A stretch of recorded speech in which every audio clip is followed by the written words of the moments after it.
October 25th, 2024, COD Zombies was back, and with Black Ops 6 it was all or nothing. After the disaster that was Vanguard and the controversial open world Modern Warfare, this was Treyarch's chance to throw it back to the glory days and hopefully save the franchise. Hype in the community was at its highest for over half a decade as fans prayed for a true return to form, hoping for some of the greatest Zombies maps of all time. But whether or not the game was able to give them that is not an easy question to answer, with community opinion being divided massively on the subject. And so I guess the only way to truly tell whether or not Black Ops 6 managed to bring back COD Zombies from the grave is to take a deep dive into every single map and DLC that it dropped for fans. But first we need to go even further than that and have a look at exactly what fresh content it brought to the table for players. Every Zombies title comes with new mechanics, but Black Ops 6 really did switch things up massively, so let's dive in and take a look at exactly what this game changed.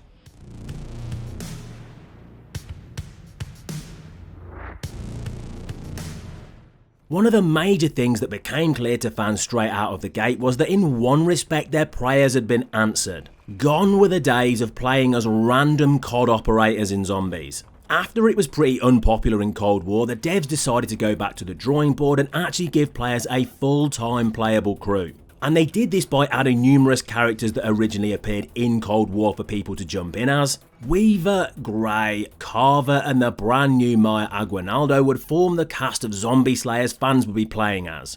And not a moment too soon, as let's be honest, no full-time crew is just not something Zombies fans ever want to see again. But something that was a first for Zombies in Black Ops 6 was the introduction of the augment system. Sure, in previous games we'd had upgradable perks and mechanics unlocked with Ethereum crystals, but there wasn't really much customization to it. It was very much just, here you go, unlock all of this stuff and you're done. Whereas this time around, players had tons of options for just how they wanted their perks and other upgrades to work. Gaining XP would gradually unlock various augments for perks, field upgrades and ammo mods depending on what you were currently researching. And let me tell you, these things were so useful, giving fans access to things that were literally the difference between life and death. The system may not be perfect and certain players definitely aren't fans of the out of map progression path, but quite a lot of other people in the community appreciated this new feature over what they were given in Cold War. Not everything for Black Ops 6 was new though, some things were returning classics that hadn't been seen in years.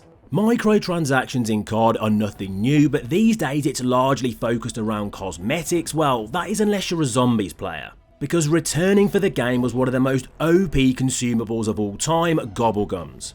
Even though in general fans can't stand microtransactions, tons of players were actually massively hyped to see these gumballs make a return due to how much fun they are to use. Although this time around they could be bought in the shop, fortunately they could also be earned in-game just like in Black Ops 3. And of course, tons of fan favourites made a comeback like Perkaholic and Idolize, alongside incredible new ones such as Hidden Power and Wonder Bar, which literally gives you an automatic wonder weapon from the mystery box. Other mechanics actually returned from Cold War though, and they came with some huge changes. Taken directly from MWZ and Warzone was manual armour replating, and it seems fair to say it was a controversial choice.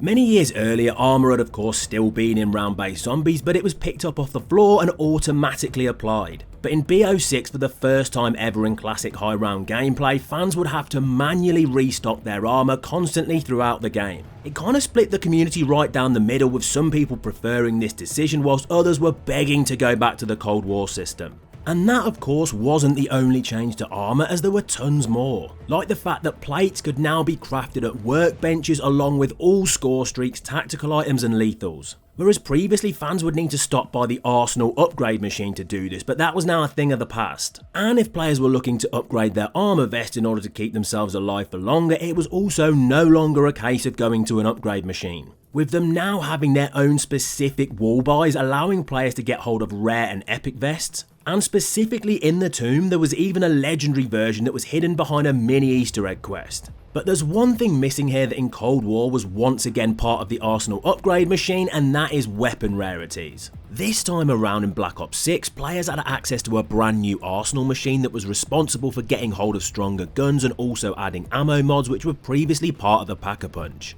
It seemed pretty weird at first having this thing in zombies maps, but people were used to it in no time, constantly chucking their hard-earned salvage into it. And Black Ops 6 even made some pretty hefty changes to that very currency. Of course, back in Cold War, fans were forced to use two different variations of it, salvage and rare salvage, and each was used to purchase different things. Well, that went out of the window for BO6, with the devs massively simplifying things and completely deleting the rare version. Everything purchasable in-game that wasn't bought using Essence would now just use the basic version of salvage. Although of course tons of fans would rather it didn't exist at all, at least with these changes it was way less complicated. Some aspects of customization even got improved with Black Ops 6 that many players were asking for. There's no doubt that the modern COD Zombies HUD is pretty hated. It's so busy with a ridiculous amount going on, and compared to the OG style it just doesn't do it for many people. Well, fortunately the devs actually gave fans the chance to take things into their own hands, well at least to some extent anyway. People were allowed to customise what aspects of the HUD they wanted to keep or remove, which definitely allowed them to make things way less cluttered and visually much more appealing. But let's be honest, they'd much rather have one of the classic OG styles back in a heartbeat. Back in game though, and Treyarch decided to take things in a slightly different direction with their in-game challenge system, because this time around players got access to SAM trials. They would teleport randomly around the map, giving fans the chance to take on various different tasks. And it worked really well, giving fans the chance to change up their gameplay and be rewarded for their effort with some pretty decent loot. And of course they were themed around everybody's favourite chaotic AI, who we'll talk a little bit more about later. Some things that were available in the game returned from Cold War, but actually made their comeback with some very specific changes. The Wonder Fizz is nothing new. It was even around in the old school days of COD Zombies, but of course appeared again in Cold War with a different look and the ability to buy whatever perk you wanted from it. The only problem here was that it kinda made some perk machines a bit pointless when you could just rock up to this thing and spam purchase perks until you had everything you wanted. Well, at least you could when you could get access to it, as it could only be used from 10 rounds after you turned the power on. Well, things were a little bit different for BO6, as the devs made it way harder to use, as this time around it wouldn't even appear on the map until round 25 when players are already massively set up. But I suppose it is very useful if you go down and need to buy back all of your perks quickly, so I guess the devs knew what they were doing here. But something totally fresh was a brand new field upgrade added after the end of the main DLC content, and that was Mr. Peaks. This famous freaky looking rabbit, and someone who you can probably guess that I'm a fan of, finally got their own field upgrade. Its release was controversial at the time due to the fact that it didn't release with DLC 4 and was instead saved to be dropped as content later on. But for anyone able to look past that, this thing was pretty cool, essentially working like a monkey bomb on steroids. But instead of just exploding, it ended up absolutely obliterating them with a one-tap whilst playing his own personal music. Good old Mr. Peaks. Interestingly though, one of the most insane features of all time was added in Black Ops 6 Zombies, and it was a bit of a lifesaver for a ton of players. For the first time ever with BO6, fans were actually able to save their game and quit without losing any progress, well at least when it worked anyway. Whatever round players saved and quitted on would be locked in, and they could jump back in to start at that round anytime they liked within a 30-day period. After that the save would be deleted, and of course it could only be used once, meaning if the save was loaded up, players would have to progress at least one round before making another. Don't get me wrong, it could be a little bit janky sometimes and would mess with Easter egg quest steps, but in general it was not a bad idea. And truthfully, it was pretty groundbreaking for zombies as a mode, but kinda needed really when you remember that in Black Ops 6 you could only pause the game for 15 minutes total. But it wasn't the only thing added to try and help out the players in need, because it's fairly well known that COD Zombies Easter eggs, as amazing as they are just a little bit too difficult for some more casual players even in the more modern day. So BO6 introduced directed mode, which made these quests way easier. The rounds are capped at 15, meaning players don't get so overwhelmed by the undead, and it even gives players on-screen prompts that detail the steps of the Easter egg for them. It was a pretty solid addition if you're not someone who cares about going down the more hardcore route.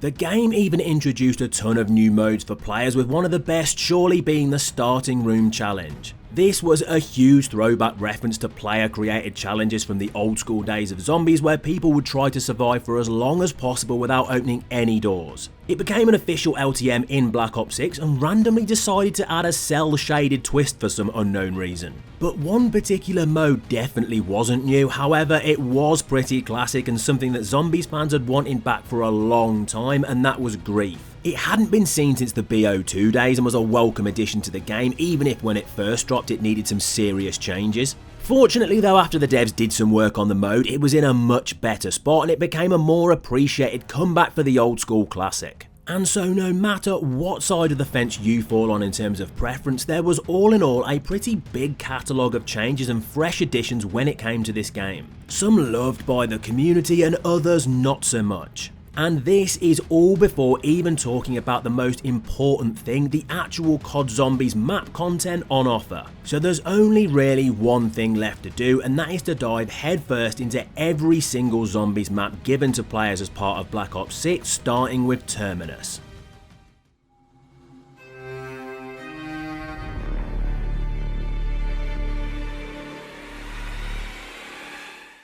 The glorious return of round-based zombies, the re-emergence of a truly creepy atmosphere, a throwback to a tragically lost era. What are you standing around for? Time to bounce. Watch your back.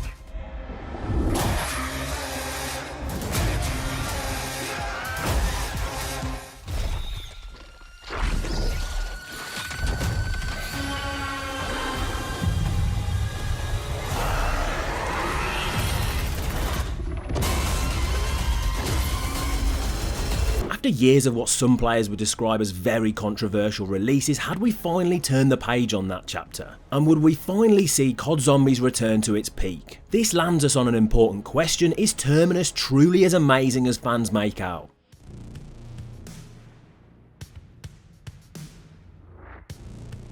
One of the most obvious standouts for this Black Ops 6 launch map is the very clear tone the experience is attempting to create. It's hugely apparent from the opening that Terminus wants to create an extremely creepy atmosphere, and it 100% manages to do this. It massively succeeds with throwing you back to an era where every Zombies map felt like it had its own unique atmosphere that managed to unnerve you as you delved further into it. From the surrounding storm to the underground tunnels and undead test subjects, Terminus sets out its stall immediately and lets players know that this is a dark experience, and if you're looking for something a little bit more chilled and light-hearted, then this map is not for you. It seems fairly obvious to say that it appears to be inspired by the controversial Zetsubo no Shima from Black Ops 3, a map that split the community right down the middle in terms of opinions over the years. I mean, a dark, creepy, swampy island environment, the ties are clear for all to see. That incredible atmosphere has been recreated here with a slightly different, more realistic spin, and it absolutely works. This vibe of a dark and twisted island lab is layered throughout every aspect of the map and its gameplay. As players continue on through various quests, the journey becomes darker and darker. We'll touch on a few of those more specifically later on, but all this just adds up to create an experience that really feels like the devs have managed to weave a very unnerving tone throughout every aspect of it, which really leaves players feeling on edge and as if there are always more unsettling sights and secrets lurking just around the corner. Unfortunately, this very well thought out design of course extends even further to the map's wonder weapon. It seems fair to say that no matter how good the atmosphere of a map is, it could take a serious hit if an experience's wonder weapon is either tragically bad or just doesn't fit the vibe at all. But of course that's definitely not the case with Terminus, as the Beam Smasher really does hold up well under scrutiny.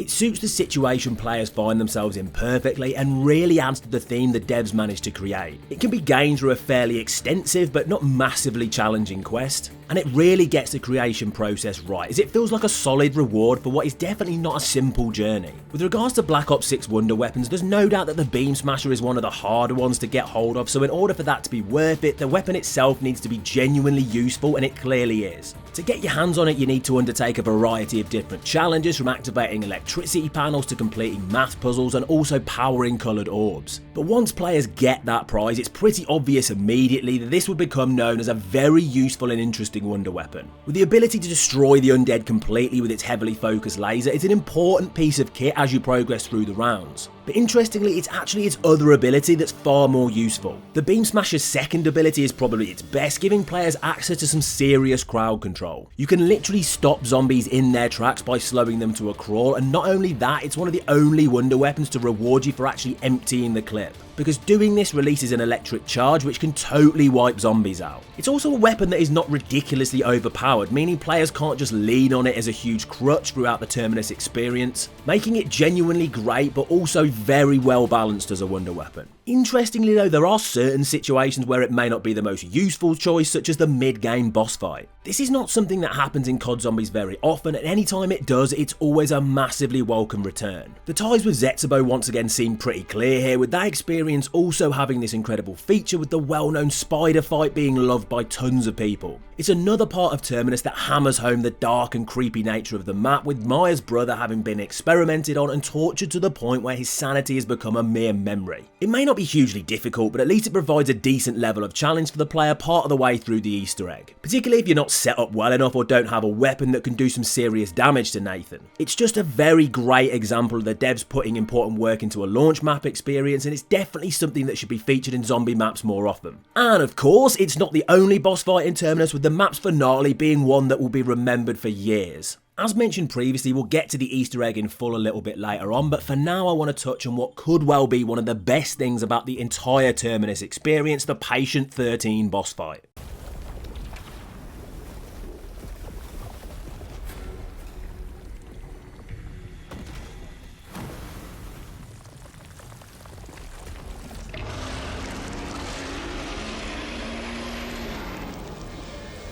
Over the years, COD Zombies ending boss fights have ranged from absolutely incredible to controversial and also downright terrible. Let it be known that the final fight of the Terminus Easter egg Patient 13 is right up there with the best ever. This horrifying creature can of course be glimpsed throughout your playthrough, with various tentacles sticking out of the map's nearby water, but the true extent of this gruesome creature is really something to behold. The battle takes place in an awesome wide open space, allowing players the chance to constantly reposition and work out exactly what strategy they're going to use in order to try and take down this behemoth. Made up of various different phases combined with hordes of zombies and mini-bosses, the fight could definitely be described as fairly hectic. But it's also extremely well balanced and rewards players' hard work and knowledge. The fight doesn't feel unfair or overly frustrating, but also manages not to lean too far towards being easy. It pretty much gets the balance perfect, a genuinely challenging final encounter for the launch of Black Ops 6 that really feels like everything is on the line and the stakes are truly high. And if you're talented enough to take the beast down, it of course leads to something that all great COD Zombies maps really do need.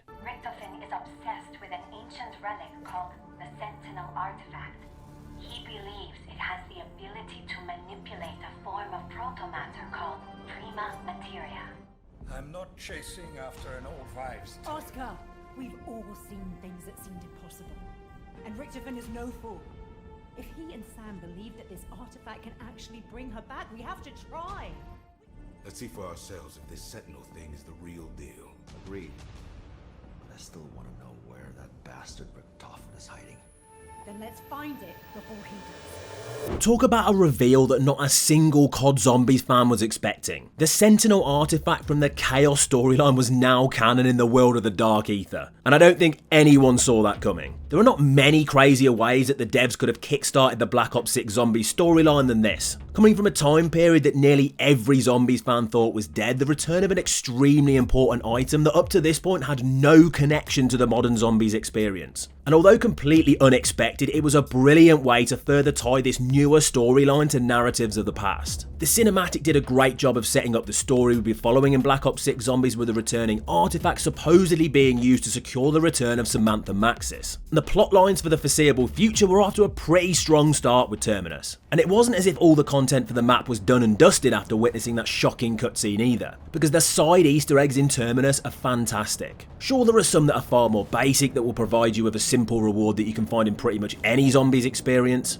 But if you're willing to put in a little bit more work, you can take on some side quests that are genuinely brilliant and up there with the coolest of all time. The mega stuffy that can follow you around and revive you is such a cool addition to the map if you're willing to put the time in to activate it. There's even a secret boat race if you're looking to take a total break from destroying the hordes of the undead. But even those aren't as in-depth as the collection journey, where you get hold of a number of items including gold coins and return them to a skeleton in order to receive a cursed talisman. One of the strangest rewards in COD Zombies history. Because this actually makes you lose points every single time you get hit by an enemy, which sounds like something you would never want. However, its major perk is the fact that it will also give you a permanent double points, meaning for the rest of your game, any eliminations you get will be twice as valuable as they normally would be. This is a pretty full-on side Easter egg, but if you're looking to get fully kitted out or completely change up your game, it's a really interesting challenge to take on. Nearly everything in Terminus is absolutely top-level content, but let's be real here, when is a COD Zombies map truly perfect? Even the best of the best often come with some downsides, and of course, sadly, that's also the case here.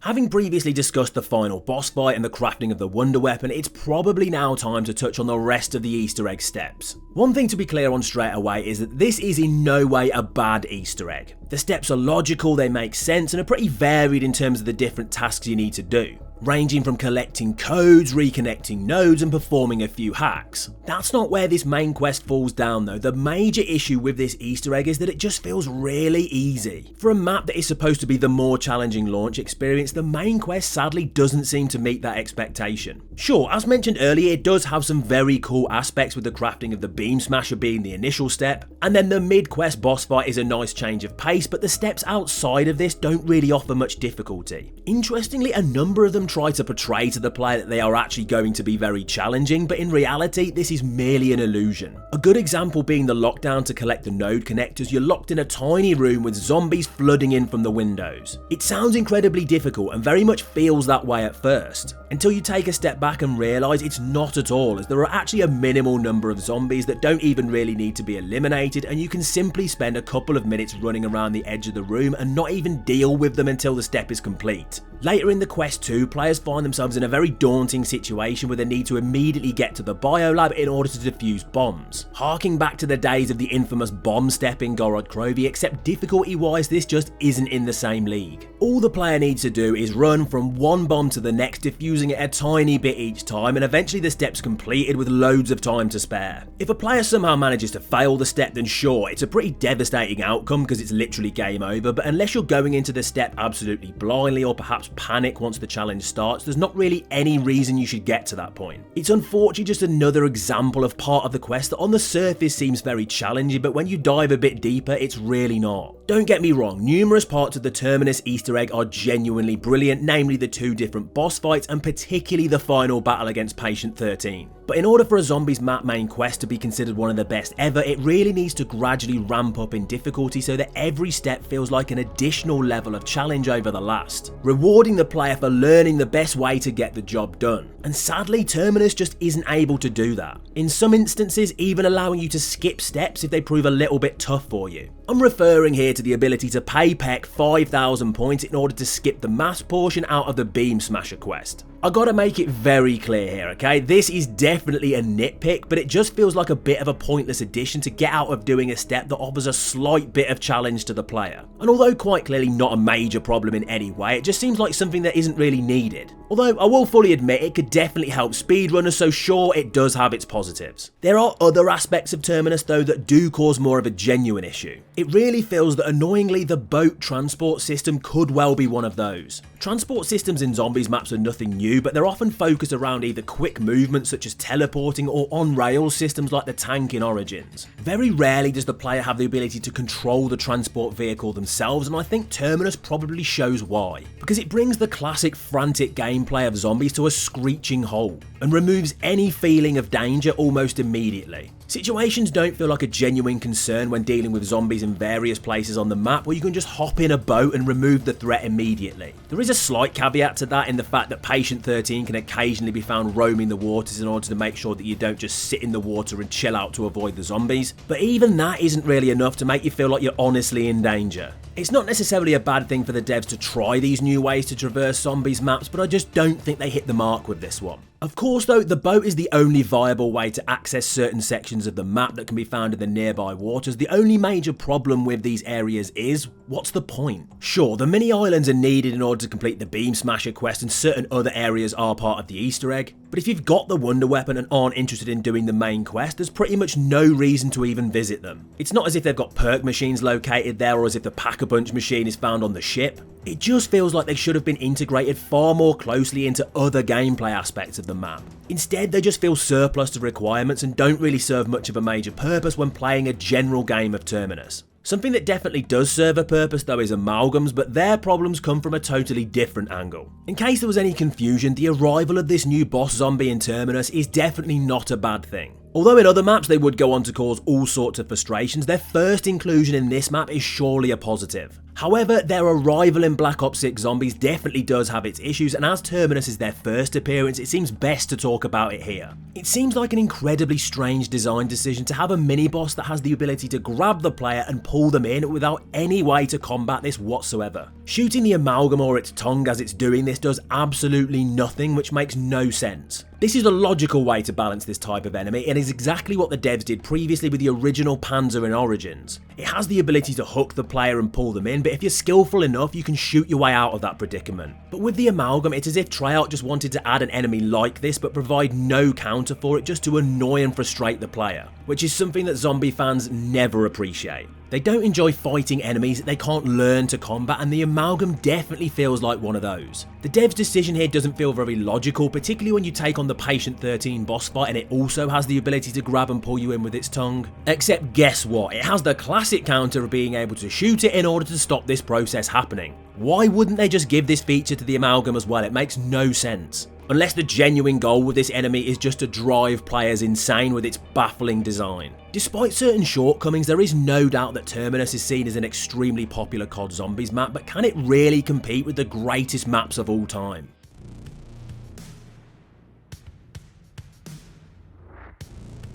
It seems fair to say that those who classify Terminus as one of their favourite Zombies experiences of all time have a hell of a lot of reasons to believe that. The more complicated Black Ops 6 launch map definitely has so many incredible aspects to it that really do push it towards the upper tiers of COD Zombies content. And I absolutely agree that Terminus is a really strong map and one of the best available in BO6. And when compared to the vast majority of classic content from over the years, it's definitely able to hold its own. Although it may have negatives and things that should have been done better, my criticisms of this map are generally very minimal and largely small issues that don't hugely affect the overall quality of the experience. I'm not sure we can call Terminus the greatest Zombies map of all time, but make no mistake, it's absolutely up in the direction of the strongest we've seen in quite a while. The general consensus in the Zombies community is that for a number of years, the overall quality of the experiences we've gotten hasn't come close to what is often described as the glory years. But with Terminus, it really does feel as if the needle has moved slightly back in that direction. It's very unfortunate that certain design choices made by the devs weren't tweaked slightly to benefit the players more, or that various gameplay aspects weren't incorporated more smartly into the map. Because with those changes, Terminus really could have been in the same conversation as a number of the Black Ops 3 Zombies greats. With that said though, let's make one thing clear. This is a modern Zombies classic and fans will be both talking about and playing it for a very long time. And when compared to nearly every experience fans have gotten post Black Ops 3, it beats the vast majority of them.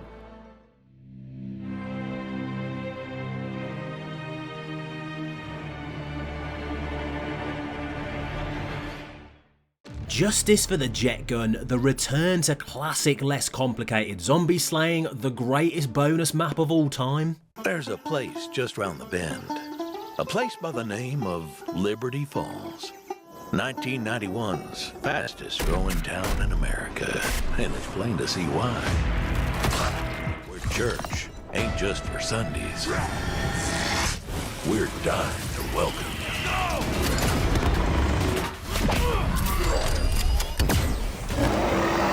The zombies community was split right down the middle with Black Ops 6 secondary launch map. Many respected its return to a more old school style of gameplay, whereas others described it as bland, boring and way too easy. And so we've really got to ask, just how good is Liberty Falls?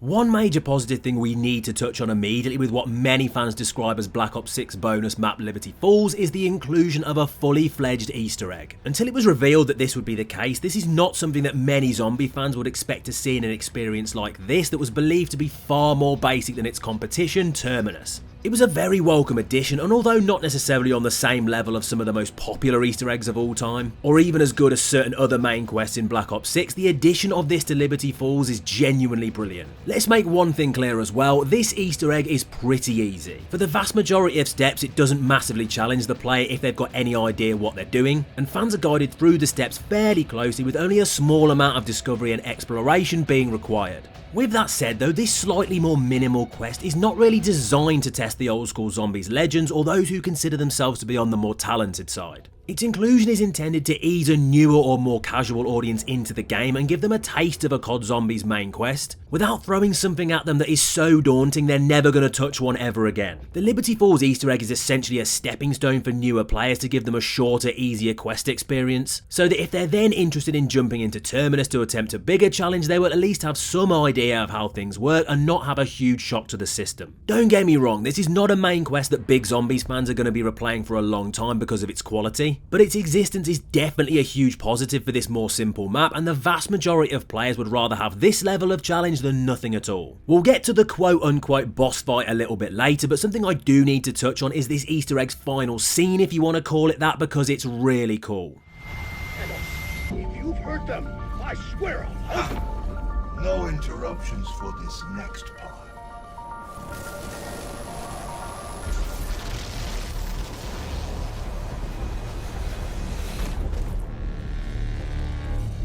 Thank you, my friends, for volunteering to take my place here. Or, in your parlance, thank you for being voluntold. Now, if you will excuse me, I have a few scores to settle. Bye-bye, Dark Ether. Although not necessarily a huge surprise, having our protagonist betrayed by the spectral entity known as Panos was a really cool addition. It was a neat twist to have players automatically go down as they arrived at the end of the quest due to the fact that Panos was now going to use the player to take his place and escape from the Dark Ether. It was a genuinely interesting way to finish off the end of the Easter egg and set up a cool plot point to be touched on later down the line. But before the main quest can even be attempted, players of course need to do something very important: get hold of a wonder weapon that they had waited 12 years to see reach its full potential. Liberty Falls amazingly saw the return of the infamous jet gun, which up to that point had only ever been used once in the often despised transit, where it was essentially useless due to the fact that when it was used it would just fall apart and have to be built again. But luckily that was not the case here. Fans had finally gotten justice for something that was now truly worthy of the title Wonder Weapon. It's incredibly powerful, absolutely ripping through zombies, and is definitely one of the most important things in Liberty Falls, even if you're not looking to complete the Easter egg. With that said though, it does require a small amount of skill to use, and when I say small, I mean small. It can't just be used continuously forever, as the weapon has a cooldown, and it being genuinely useful relies on the player knowing when to stop killing with it. It's a balance that fans need to keep an eye on when using the jet gun, otherwise they could end up in a sticky situation due to their own lack of focus, but let's not act like it's really difficult. All in all though, the return of this iconic weapon is amazing. It's genuinely nice to see this thing finally reach its full potential, and boy does it manage to do that. But the jet gun's actually not the only incredibly powerful thing available to players in Liberty Falls though, because some other pretty insane rewards can be gained from the map's many impressive side Easter eggs. I mean, who doesn't love access to some dancing zombies and a free ray gun? Sure, the more basic of the side quests in Liberty Falls are still good, but they're nothing compared to the ability to play bowling with the undead, and even that can't reach the dizzying heights of being able to turn into a superhero statue and literally melt the zombies into nothing. The Aetherella side quest has got to be up there with the best available in Black Ops 6 Zombies, and is luckily not even that difficult to do. If a map is going to be classed as a far more casual and simplistic experience, it should probably have a decent amount of smaller secrets to find, and mini quests to take on, and that is something that Liberty Falls has in abundance, and you've got to respect that. Although these kinds of amazing additions can sometimes take a while for players to discover, something that is immediately obvious to everyone is the opening cutscene, and that is an absolute banger.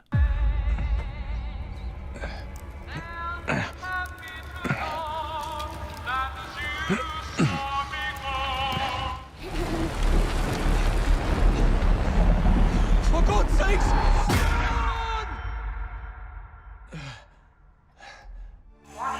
Dimensional breach in progress. Sublevel 10, report. Something's wrong with Sam. Dimensional breaches are occurring across the facility.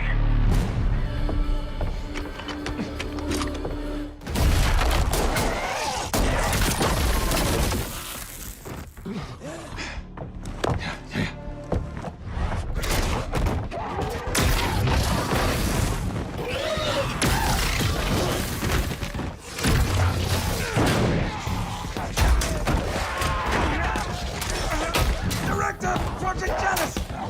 Emergency! Override!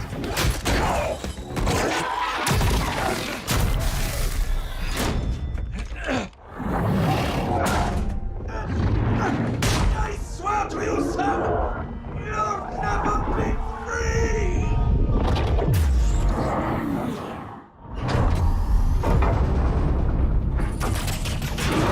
But Edward, I already am.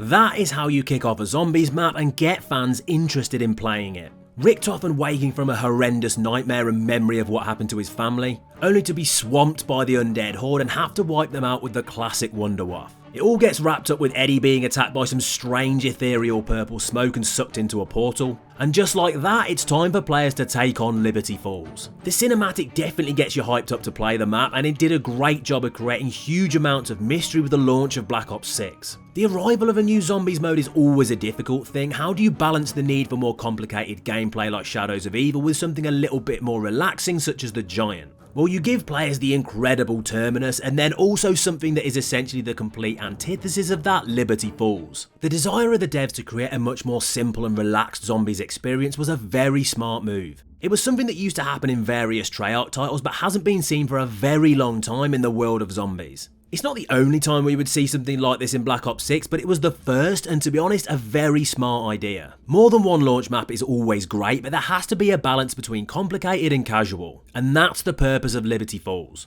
It brings back a more classic simple style of Zombies map where the main focus is just wiping out the horde and trying to get to the highest round possible without some insane setup process. Yes, there is an Easter egg as mentioned earlier, but it's not necessarily the most important thing about this map. Even those who weren't necessarily huge fans of the map found Liberty Falls useful for being able to do things like grind out camo unlocks. So all in all, the more simplistic gameplay just felt like a good mirror of Terminus, because even when players aren't in the mood for something more serious, they can still jump into a map that will give them that classic Zombies experience without having to put too much effort in. But as with nearly every single COD Zombies map, not everything works here, and unfortunately we've got to touch on that too.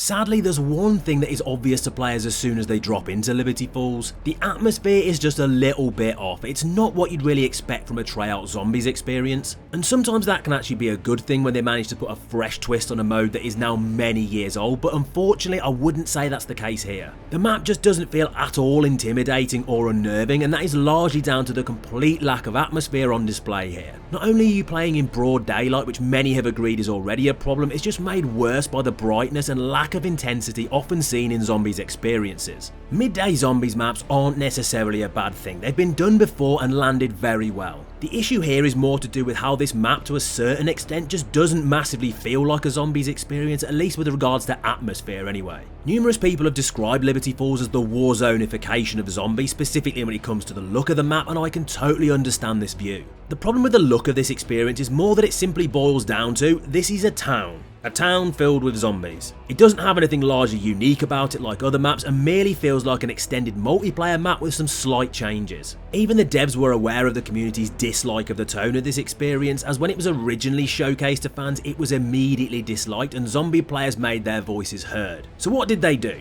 They made some changes to the tone of Liberty Falls and added more details that led to it feeling a tiny bit more like a zombies map, but they really didn't go far enough. And although I'm definitely not saying it's outright bad, because that seems a bit harsh, I do however believe it's at least slightly underwhelming. The one major aspect that does not fit that theme though is the Dark Ether Church. That place looks absolutely incredible. As far as I'm concerned, there 100% should have been way more areas that incorporate the Dark Ether, and that could have definitely helped deal with the total lack of atmosphere on this map, at least to some extent anyway. Speaking of that very church, it's actually an important area on the map due to it being the place which players take on the final step of the Easter egg that I really need to talk about, the boss fight. I mean, if you can call it that. It's important to note again, this is a simple map with a far more accessible Easter egg, and compared to other more intense experiences, it's perhaps not going to have the incredible mind-blowing final encounter that others have. Even with that said though, I personally felt like the final battle in the Dark Ether Church was just pretty underwhelming. And not necessarily because it was the wrong thing to do, because as mentioned, a fully fledged insane boss fight on Liberty Falls seemed hugely unlikely. Although sure, we'd have loved that, realistically it was never going to happen. Instead, what we got felt like another standard Easter egg step where the major issue was that it just wasn't difficult at all. The Easter egg was supposed to be easier, that was the point, but this easy, I'm not so sure. It just felt like a weak conclusion to a pretty fun main quest and really seemed like it needed an extra ramp up of difficulty to make even the more casual players feel like they've accomplished something worthwhile.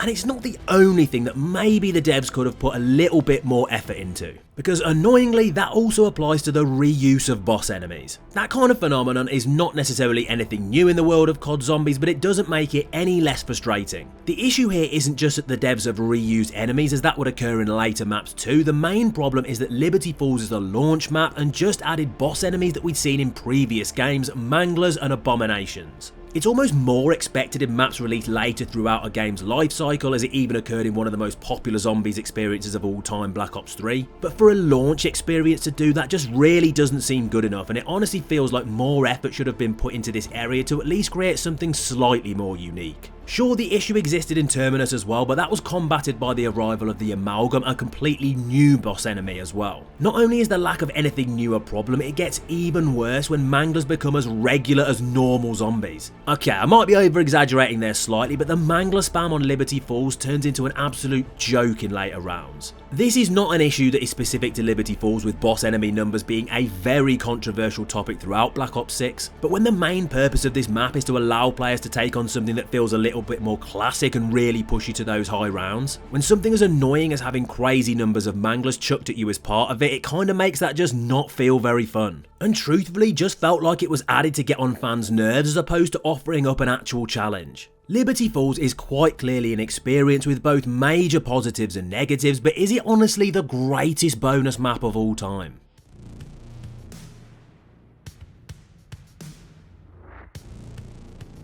Let's clear one thing up straight away. I mean, technically, is Liberty Falls even a bonus map? Zombies fans use that term for smaller, more simple maps like the Giant and Classified, but it always applied before because they literally were bonuses, often only being available to players who were willing to spend a bit of extra money. Liberty Falls is just a more basic launch map, but sure, for the sake of discussion, let's just say it's a bonus. There's not really an argument to be had surrounding whether or not Liberty Falls has the most content for a bonus map. It definitely does. For its size, it's pretty full with some fantastic quests from main to side Easter eggs and tons of other details, so in terms of content, sure, it's right up there. But as far as the best ever, I've gotta go with no. One of the most important things that a zombies experience needs to get right is its atmosphere. It's one of the key aspects that defines a map and can make or break whether it will be remembered for a long time. And unfortunately, Liberty Falls just doesn't get that right. It's able to become something genuinely fun in spite of this because of all the great content it has within, and it is by no means a bad map at all. But I don't think that it can be labelled as one of the greats in terms of bonus maps or mainstream entries into the franchise. There's just no doubt that if I was simply jumping into a more basic map to do some classic zombie slaying, it's much more likely to be something like Classified or the Giant. They both manage to really create that unsettling theme and vibe that they're really looking for. Liberty Falls misses the mark in that respect, and although it's something I would no doubt go back to at some point, I can't see myself reminiscing years down the line over the experience that it ends up giving you.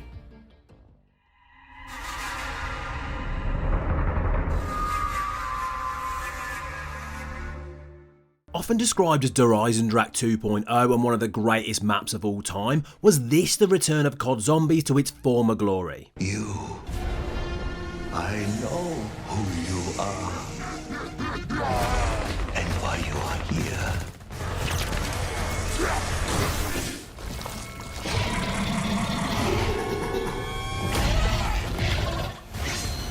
Let's burn this mother down.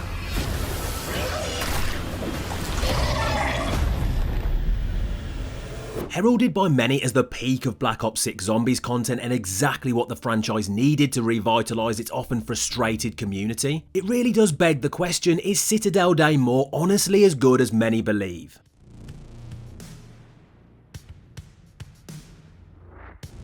The quality of Citadel Daymore is clear for all to see as soon as players jump into a game. Upon spawning in, fans are met with a huge intimidating looking statue which really sets the tone for the experience they're about to be part of. The atmosphere of Citadel hits a great tone almost immediately. It's honestly as if everyone knows they're about to take on a truly great zombies experience before they've even left the spawn room. The incredible vibe only gets better as the map exploration continues, blowing their way into the castle before exploring the grim underground areas. A disgusting dungeon, cryptic undercroft and genuinely frightening pack-a-punch opening all serve to add to the grim environment players find themselves in. For a game mode that in the modern day occasionally struggles to differentiate its experiences from one another, Citadel Daymore doesn't fall into that trap. It feels unique compared to other Black Ops 6 maps, and although not necessarily entirely original with the Horizondrak comparisons being obvious, there's no doubt that it stands on its own 2 feet when it comes to atmosphere, with the more recent iterations of Zombies often focusing on lab or facility based settings. The quality of Citadel is only improved by the deep story of the map and how it connects to every aspect of the experience.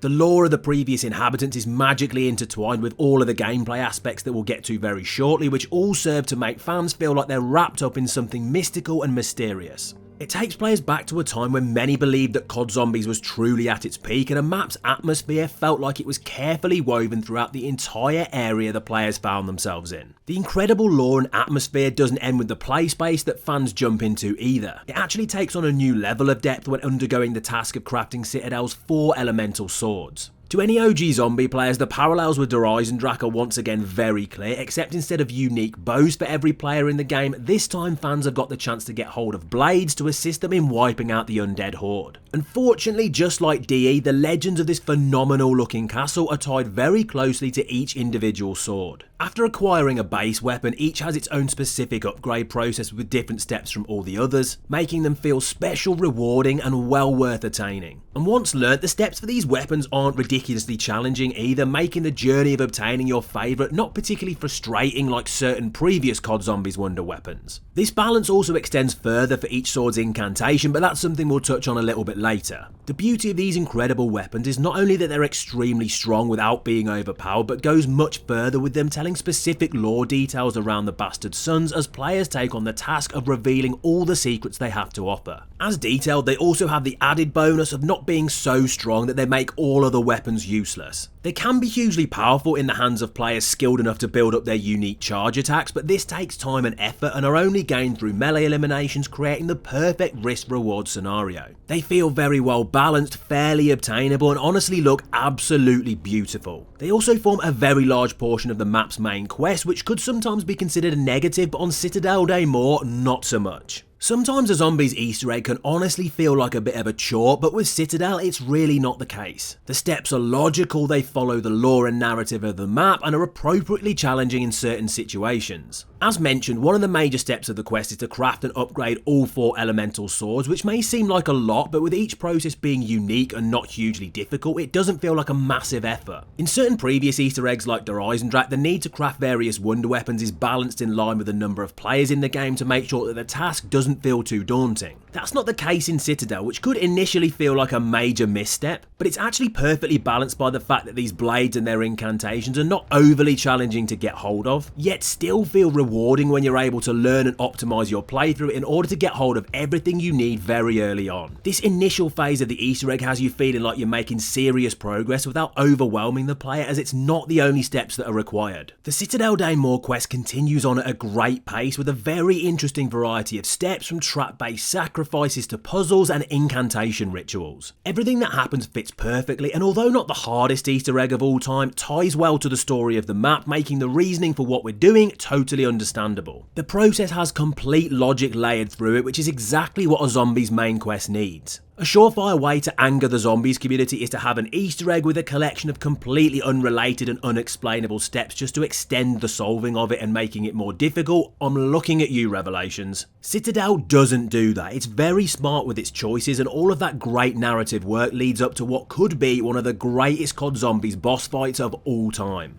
The quality of this epic encounter is immediately obvious after placing down the Easter egg's prize, the Guardian Key.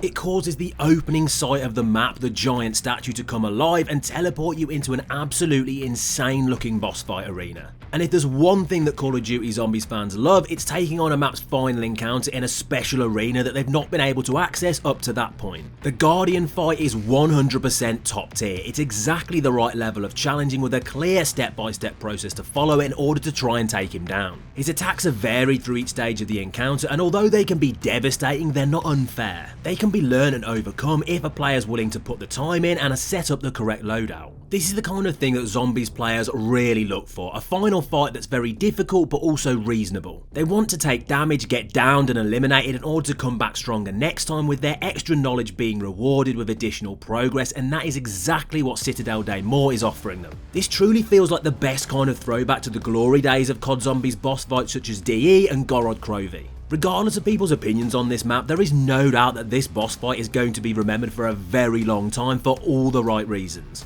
And if you manage to summon the skill to get the job done, you'll be treated to something just as incredible, a surefire banger of an ending cutscene.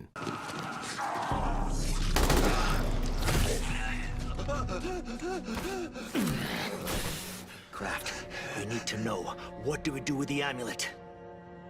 Take it to the excavation site. Please don't kill him. He is my son. He's your what?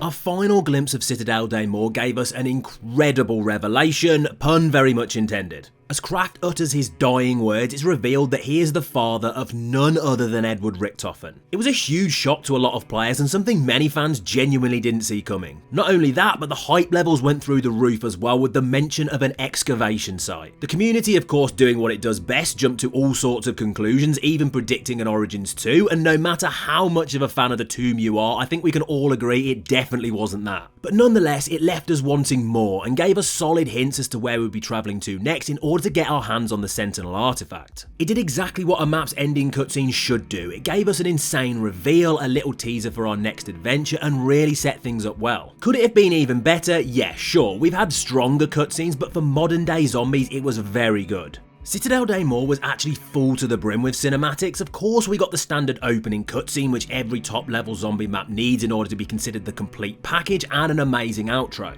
But let's not forget about the mid-game cutscene you could unlock if you're playing as Maya. Why won't you just fucking die? Killing me won't bring your brother back. You know he wouldn't want this. This isn't for Nathan.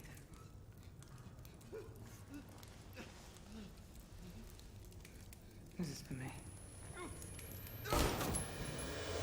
This was just another cool little addition that really highlights the work that was put into the map. She finally got retribution for her brother Nathan by wiping out Franco. It's not the first time we've seen this, with it also happening in Terminus and Ancient Evil doing the same thing many years ago in Black Ops 4, but it doesn't happen that often and should always be praised when it does. Just like the return of classic much-loved perks. Any old school comeback is generally celebrated in COD Zombies, but particularly things like perks such as Vulture Aid. This hadn't been seen in a Zombies map for over 10 years and finally made a triumphant return in Citadel Day More. It may be available in other BO6 experiences through the Wonder Fizz, but that's just not the same. This is the legit perk machine and it was great to see it back. The beauty is though, this new version is even better than the original, with it having nearly every useful feature available either through the base perk or through augments, essentially allowing you to customise your favourite part of Vulture to fit your perfect playstyle. It was just another amazing addition to what is largely a top tier zombies experience, but just like all good things, it sadly comes with some problems.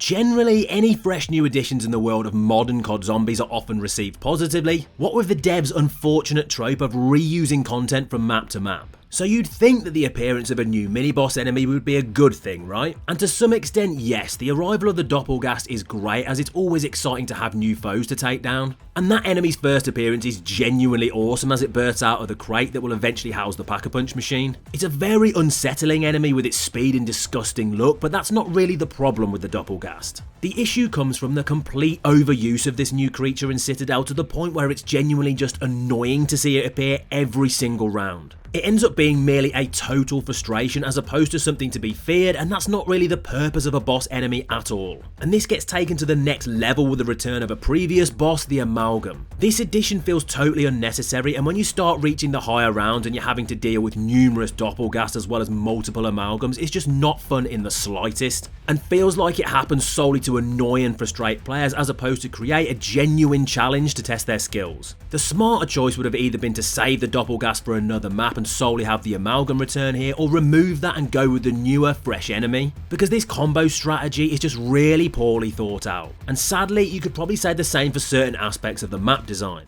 Overall, there is no doubt that the structure of the map is fantastic and it has some truly brilliant areas that are tied together really well for a great gameplay experience, but it doesn't mean that even a map as good as this hasn't got its faults. The journey for players from the spawn area to the inner halls of the castle gives you the idea of choice with two different routes leading out of the starting room. It makes fans feel like they get a decision on how they progress through the map, but it's all really just an illusion because no matter what route they choose, one door later they end at the same point anyway, arriving at the front gate of the castle. True route choices have existed in Zombies maps before, especially things similar to Citadel like therabbitholeguy, except in that instance you take two genuinely very different routes until you eventually arrive at the power room. It sadly feels like Citadel attempted to recreate the DE split route style but just gave up at the first hurdle, and that's genuinely disappointing. And it's not the only slightly underwhelming aspect of this otherwise incredible map. From the very beginning of the Citadel Daymore experience, it appears to players as if this is a vast extensive castle with a wealth of different areas to discover.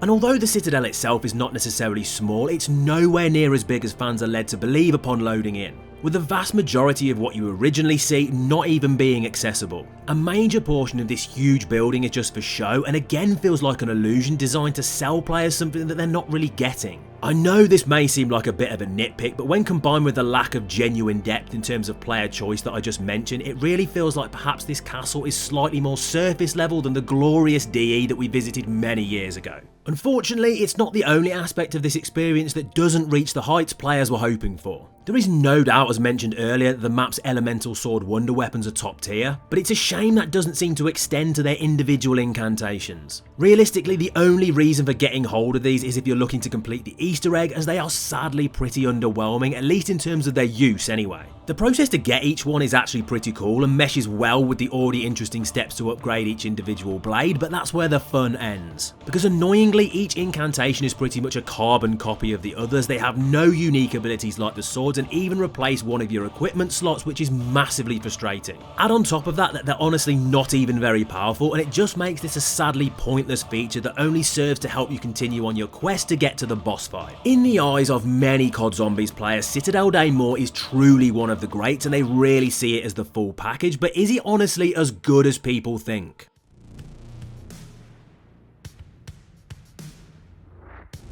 The simple answer is yes, this experience is genuinely top tier and will probably be remembered as incredible COD Zombies content for many years to come. But should it be considered as one of the best ever? Perhaps in that regard it misses the mark by the smallest possible fraction. Even the issues I've spoken about in this video aren't necessarily major enough to stop Citadel Daymore from being considered as one of the best maps in a very long time, but it does feel like maybe they stack up high enough to stop this map from being in the same conversation as the true greats such as Origins, therabbitholeguy drunken mob of the dead. It truly gets nearly everything right, from the atmosphere to the wonder weapons, Easter egg and boss fight, but he's left wanting slightly when it comes to a few more minor design choices. Its failings aren't enough to hold it back from being an experience that fans will discuss for a very long time and constantly go back to play, but will we see it right at the top of good old classic zombies tier lists? It seems unlikely. With that said though, let's be clear, as far as modern zombies iterations go, you are very unlikely to find a map more well made and enjoyable than Citadel des Morts. It has pretty much everything fans look for, and for that reason it's easily one of the strongest experiences in Black Ops 6 Zombies.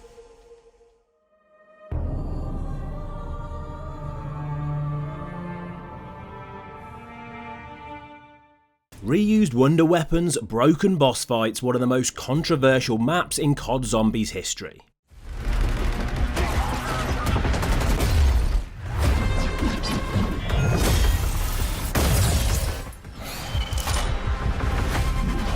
Memories of a nightmare, buried deep in the hush of the place. There's no doubt that it caused uproar in the community for a variety of different reasons, but was it really all bad? And that leaves us with the question, just how good is the Tomb?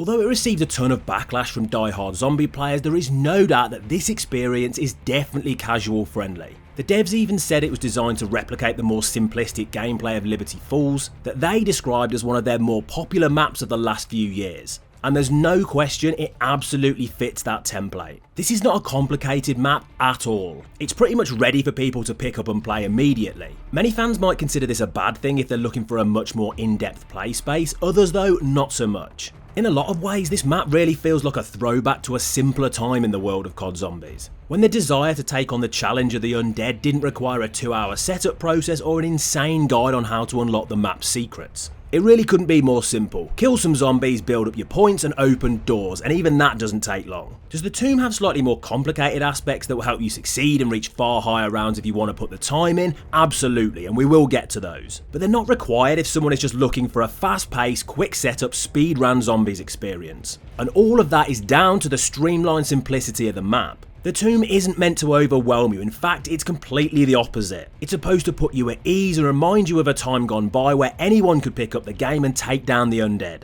And that uncomplicated nature also transitions over to the map's Easter egg. Although the Tomb may be a much more basic zombies experience, it doesn't mean that it's missing one of the major things zombie players are always looking for, a main quest. But there's no doubt that it's one of the easier Easter eggs to get to grips with in Black Ops 6, and tons of fans would call that a really positive thing. It may not be for everyone, as quite clearly it isn't necessarily going to challenge the OG zombie players to the same level as absolute classics like Origins or Gorod Krovi, but it definitely has its own place in the space, particularly for players who are looking for a quest that doesn't require a 20-minute in-depth YouTube guide. The steps for the egg are fairly simple and easily memorizable, allowing even pretty average zombie slayers the chance to take them on. Well, that is until it comes to a screeching halt once you reach the boss fight, but that's something we'll get onto in a little bit. Luckily, before you get to that point, you're going to be taking on the Horde in what I would describe as a pretty incredible looking map. From the underground caverns to the absolutely phenomenal looking Nexus, the Tomb has got to be one of the best looking experiences in Black Ops 6 Zombies. It's just a shame there isn't more of it. It really feels like it meshes together the coolest parts of previous games, such as Origins, Revelations, and even the forgotten Frozen Dawn from World War II Zombies, giving the player a wide variety of different spaces to play in depending on what kind of style they're personally looking for. Although a number of people pointed out that perhaps the overall quality of the Nexus skybox may not have been the best, I think we can all agree that if you can look past that, it's pretty incredible. And apart from that fact, it's also one of the best training spots on the map. It's fairly obvious why players will want to spend most of their time in this area as well, because it looks absolutely amazing. Fortunately, it's not the only top tier area in the Tomb, because we've got to talk about the starting room. The real introduction to the map, the first thing you see when jumping into a game. This is the developer's initial chance to catch the player's eye and hook them with something special. Aside from perhaps the Pack-a-Punch location, I think this could be one of the most important things in any Zombies experience, and the Tomb 100% does this right. It's up there with the best starting rooms in COD Zombies history in my opinion. What more could you realistically ask for than what it's already offering? A great wide open space for training, the PhD flopper perk, an arsenal machine for rarity upgrades, armor upgrade, wall buys, and even a mystery box location.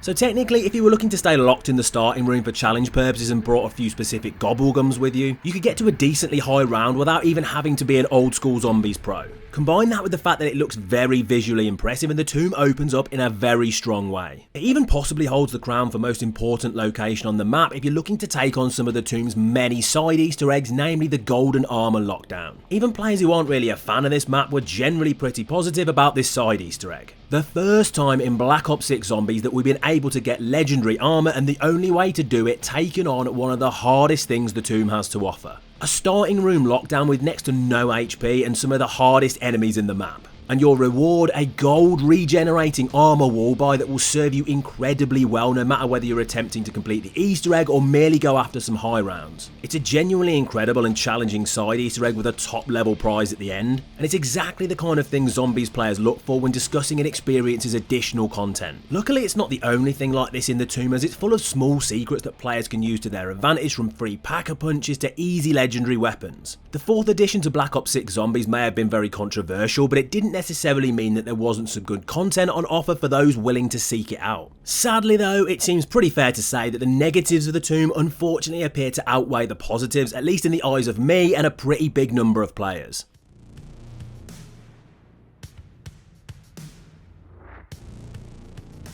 Anybody who's a massive lover of COD Zombies will generally agree that one of the most important aspects of any map has got to be the wonder weapon. From laser guns that shred zombies into pieces to elemental swords that wipe them from existence, Black Ops 6 has a pretty wide variety of ways to take on the Horde. They're a key piece of any experience that fans will remember for years to come, and although technically that is true with the Tomb's wonder weapon, it's probably not for a good reason. When the trailer for the map originally dropped, players were pretty shocked to see the return of one of the most loved weapons in COD Zombies history, the Ice Staff from Origins. What did this mean? Was it a new version of that incredible item? Would the other staffs also be unlockable? And to put it bluntly, no.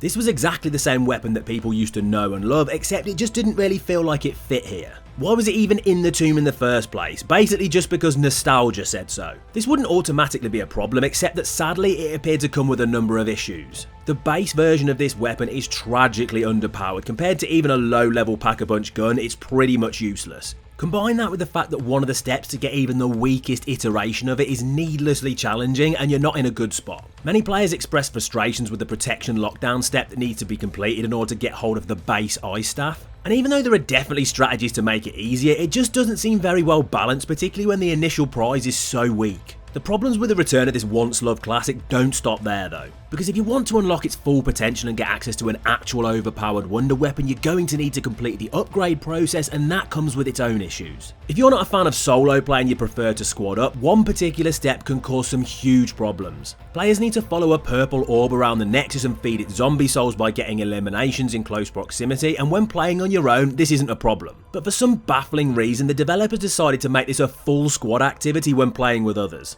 In order to complete this step, every single player in the lobby needs to be present in the pack-a-punch area, meaning if you jumped into a public match without a mic, good luck communicating with your squad mates to come to that area to get the job done. It was an extremely strange development choice and just seems like something there was literally no point adding. The issue extended even further with the fact that the fully upgraded Ice Staff was needed to complete the Easter egg steps and to stand any kind of worthwhile chance in the absolutely ridiculous boss fight. Not for a long time had there been this much uproar over a final encounter included in a COD Zombies map. Even the best of the best in terms of zombie players were struggling to complete this fight, and it didn't make things any better when players viewed the actual boss as a literal piece of furniture. I mean, the Sentinel artifact itself as the enemy, come on Treyarch. Many fans put aside the comedy of this though in order to take the mission seriously, and they needed to with how ludicrously difficult it was. The first few stages may not have been game enders after learning a simple strategy involving the right setup, a fully charged Ice Staff blast and some cowardly camping. But then all that went out the window when the boss enemies rolled in. It really seems like this aspect of the tomb had not really been tested properly, because getting swarmed by insane numbers of amalgams, mimics and doppelgast is not exactly what I'd call a fun experience. And sure, COD Zombies boss fights are not supposed to be easy, but they are supposed to be learnable.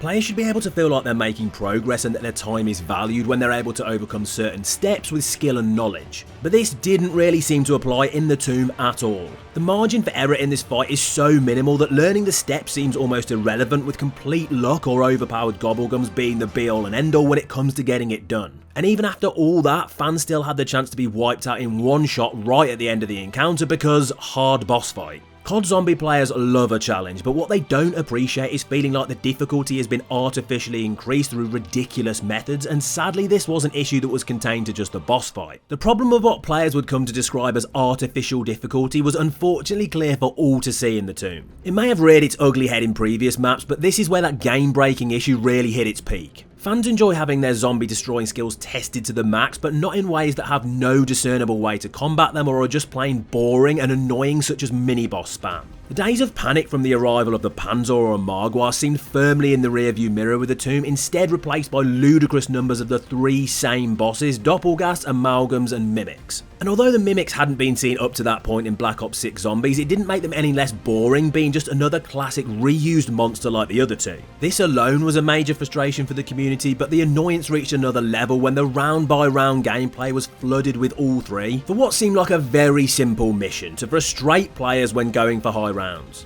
COD Zombies boss enemies were once something to be feared due to them often completely changing how you had to take on a round when they appeared, but in Black Ops 6 not so much. It's as if they were solely added to be a source of anger due to their overabundance and often downright stupid mechanics. Many fans have expressed major frustrations with having both amalgams and mimics in the same map due to their very similar grab and pull ability. It really just added another layer of anger from a lot of COD Zombies players, including myself, with many already expressing their distaste of what was being described as a very poorly thought out experience. Tragically, that lack of thought and depth extended further than just certain on-map gameplay choices. After what had been an incredible evolution to the Black Ops 6 zombie storyline in Citadel Day More, we were all hyped for the next stage in the tomb. And then it just didn't really happen. The storyline seemed to have next to no advancement aside from, yay, we got the Sentinel artifact, now let's get back to Liberty Falls. Don't get me wrong, the reasoning for this unfortunate situation is totally understandable, with voice actor strikes meaning that fresh voice lines couldn't really be recorded for the map, but it didn't make the results any less devastating, as it seriously impacted the narrative, which felt almost non-existent, and this was largely an issue from start to finish. No opening cinematic made the tomb feel totally disconnected to Citadel Day More, as if they just teleported into the location, and that missing aspect couldn't even realistically be explained by strike action. Although sure, no voice scenes in a cutscene would not be ideal, realistically I think the next best option is to have a cinematic that doesn't feature the characters talking instead of just not adding one at all.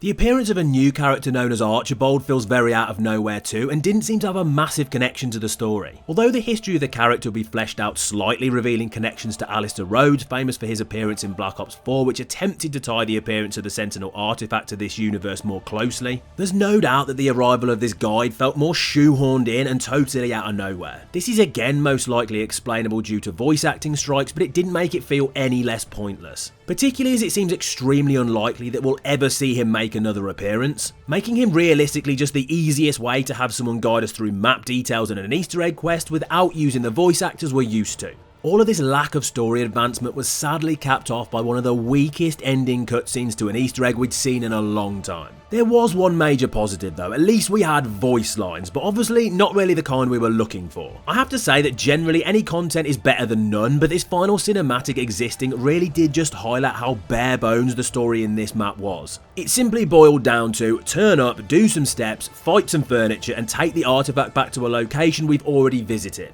It just seemed like a far cry from what we'd experienced in both Terminus and Citadel, and although as mentioned numerous times the reasons for this were obvious, it didn't make it any easier to swallow. Just like the arrival of a perk that now seemed completely pointless. When it comes to things that returned in the tomb from the zombies' vault, its record is sadly pretty awful. Usually the comeback of classic features is something that I end up loving, but this map seemed to get it all wrong, and that includes perks. Over the years there have been some truly incredible ones that players would love to be able to experience again, but the devs really missed the mark here with death perception. Compared to other perks in Black Ops 6 Zombies, this was just completely surplus to requirements and in a lot of situations just downright useless. For a community of players very familiar with training zombies round in endless patterns and knowing the simple idea of zombie spawning in various areas, the ability for us to see a minimal number of enemies through walls at a very close distance was just completely pointless. It had a few slightly more useful augments, such as the chance to occasionally sink critical hits from body shots, but when compared to what every other perk offers, it's not even close.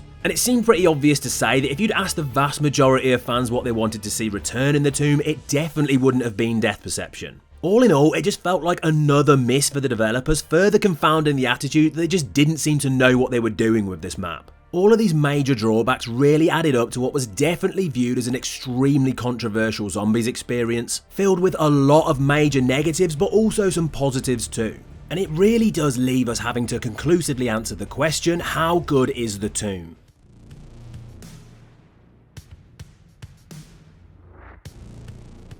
If you were to specifically ask the more vocal part of the zombies community, it seems pretty obvious that there would largely be negative opinions floating around about the tomb. From the reusing of classic weapons to lackluster story development and even poorly thought out mechanics. It didn't go down well with a huge portion of players, and understandably so. The map could definitely be seen as very filler by those looking for something more expansive and in-depth, and when compared to things like Terminus and Citadel Day More, it's fair to say it really doesn't hold a candle and can't be talked about in the same conversations as the best maps in recent years. But it doesn't mean that there isn't a fun experience to be had with the tomb if you're willing to put preconceived expectations aside and accept it for what it is. Yes, it was a bitter pill to swallow after the top tier experience of DLC 1, but for anyone willing to throw their minds back to the old school days of more basic maps, where the enjoyment came from merely taking on the Horde in a new environment, then there is a good time to be had. With that said though, when comparing the tomb to what many would describe as incredible zombies experience, I definitely wouldn't say it comes close because it's clearly lacking in many departments. The tomb's an enjoyable short-term zombies fix that you can pick up and play in a minimal amount of time, but I really think its failings sadly far outweigh the stronger aspects of the map, unfortunately meaning that over the years it seems really unlikely that I'll be running back to this one constantly for any kind of nostalgia hit.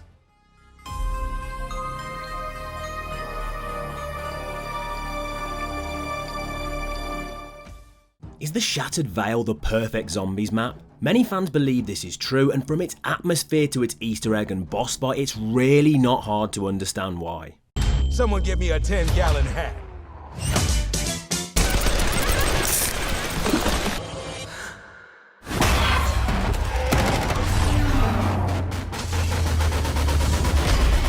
It is so nice to meet you face to face, Plate.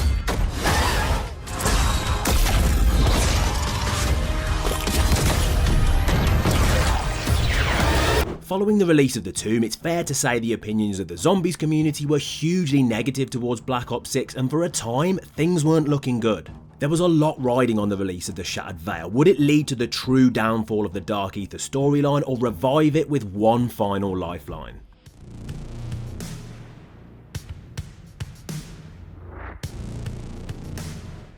Throwing it back slightly, if there is one thing that Liberty Falls really struggled with, it has got to be atmosphere. Sadly, due to its combination of location and daytime setting, it really failed to make you feel like you were in an unnerving, dangerous classic zombie setting. So with the Shattered Veil taking place nearby and at a similar time of day, the question is, would it fall into the same trap?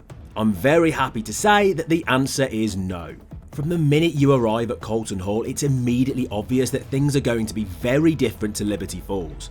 The mansion may be initially very impressive in its stature and surrounded by an incredible looking estate filled with gardens and greenhouses, but that beauty doesn't last long as you approach the main building itself, as it's been ravaged by the undead and the earth-shattering events that have already taken place here, leaving the manor in a state that makes for the perfect Black Ops 6 zombies atmosphere. Upon exploring further, the map's incredible setting just becomes even more clear. Huge open hallways have been torn apart by evil forces, and although it's clear that this incredible abode was once a place to be admired, that's definitely not the case anymore, as it stands in a state of ruin, now acting as a mere memory of what once was and a constant reminder of the true dangers of the Dark Ether. The further you make your way into the play space, the darker things seem to get, with the map even having fans traverse corridors that arrive at a rundown nursery. And to think of the fact that perhaps not long ago young children were even living here before the events that shaped the area we now find ourselves in is pretty unsettling, particularly as it seems unlikely that the lives of those previous inhabitants led to anything other than a very gruesome and tragic ending. Surprisingly, even with themes as dark as this appearing in the experience, the Shattered Veil actually manages to balance horror and beauty very impressively. With continued exploration, players find themselves in an incredible outside area that really feels like the complete antithesis of everything they've seen so far. The surrounding landscape looks phenomenal and very much acts as a breather from the decrepit and rundown look of the mansion itself. It exists to offer fans a comparison of what this entire area could have looked like with its natural beauty if the never-ending evil of the Dark Ether had failed to get its claws into the peaceful area of Liberty Falls. Even though it may feel like the exact opposite of what a zombies map needs, it actually makes the darker and more sinister parts of the Shattered Vale's atmosphere stand out as even more impressive. Because when compared to this incredible scenery, they seem all the more unnerving and menacing.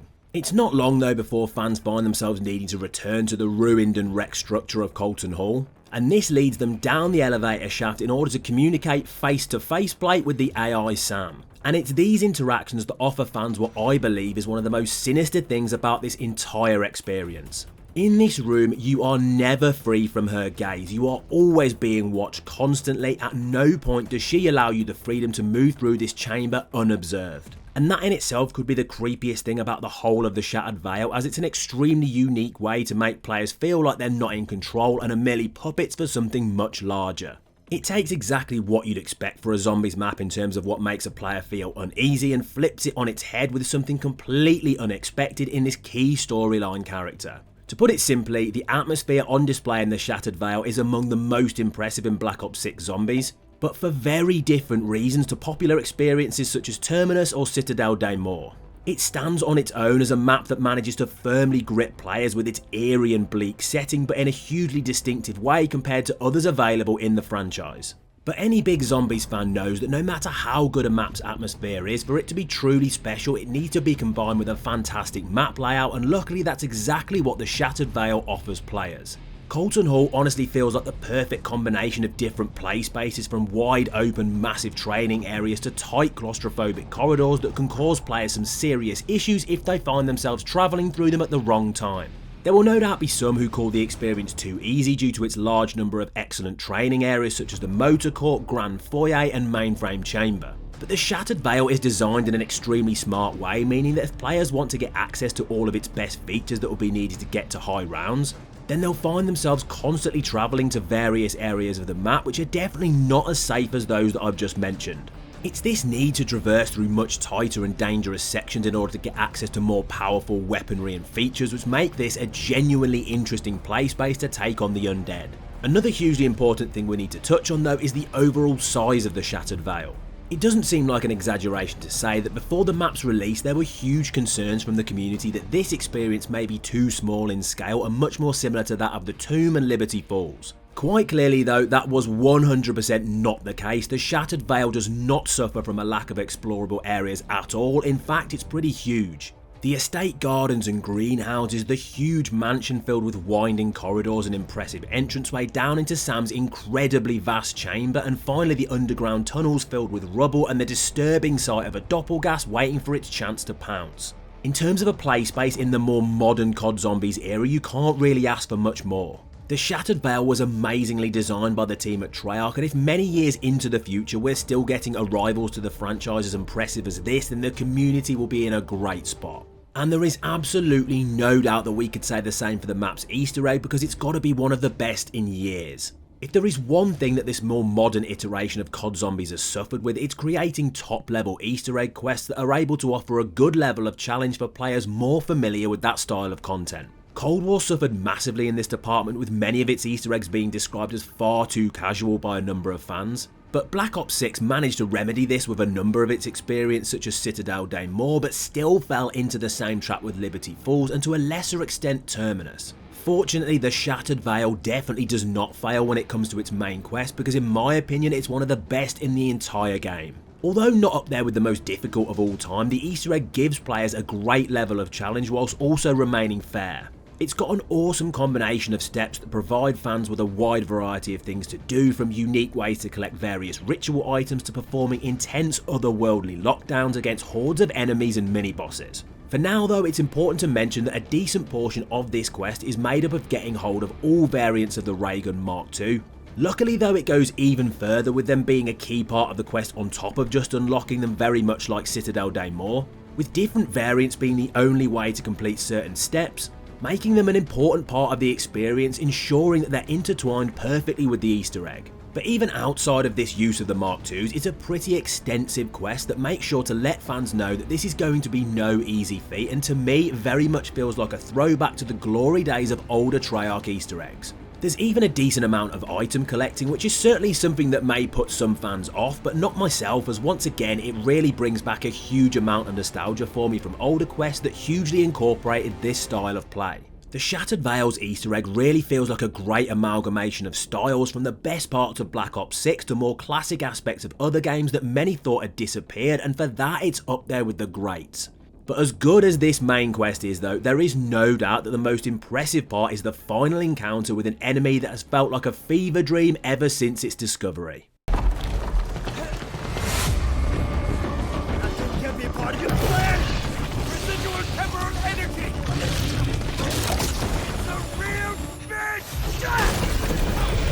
Before the arrival of the Shattered Veil, there were rumours of a final battle just like this, but they largely felt like an ongoing joke as opposed to an actual boss fight that would genuinely happen.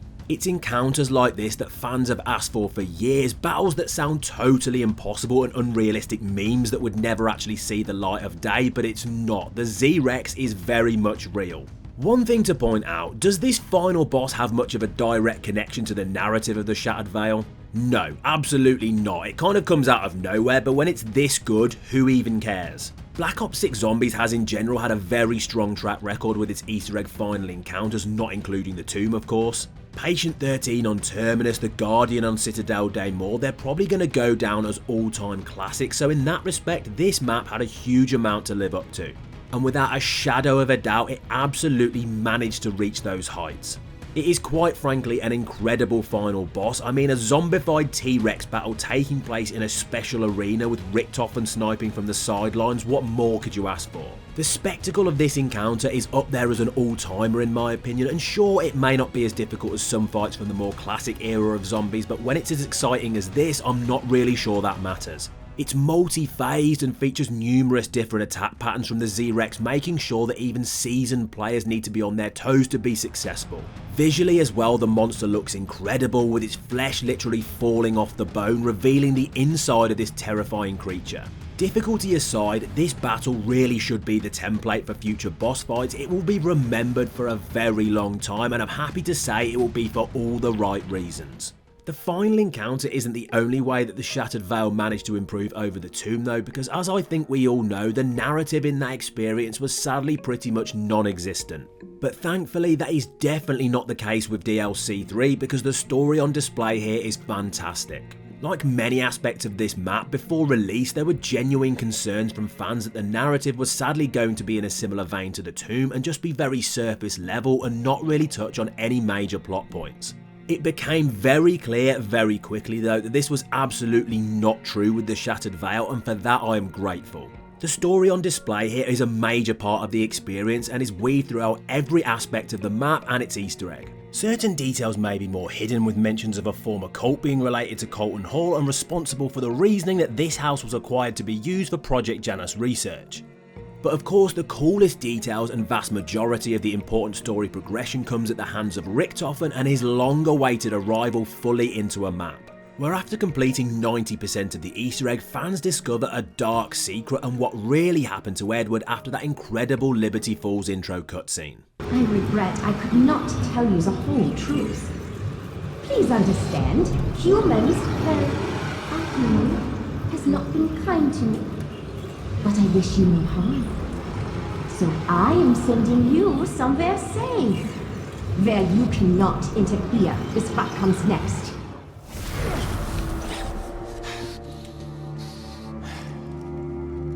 You idiots gave us the Sentinel artifact, didn't you? Although not particularly a shock to anyone following the story more closely, the fact that the SAM AI couldn't be trusted and had its own ulterior motive was a cool story beat, and felt like a great modern theme to include in a zombies experience. The Shattered Veil also covered details surrounding the reasoning as to why the Sentinel artifact made a return to the zombie storyline after being left behind nearly 7 years ago. Maxis and I, we killed your family. Everything I have done. Requiem, Project Janus, Sam, all of it, just to fix your murderous fuck-up and bring Mary and Samuel back from the dead. And now, You have lost the one thing that can actually do it! The story of the map felt so complete, it felt properly fleshed out and honestly gave people exactly what they were looking for in terms of narrative progression, and let's just say it, those cutscenes look absolutely incredible. It all wrapped up with one final amazing cinematic that created levels of hype in the zombies community that many thought had been lost years earlier. I know what Sam really intends to do with the Sentinel artifact. Sam wants to be Maxis. To reconstitute and inhabit her body. She would have full control of the Dark Ether. You got a plan?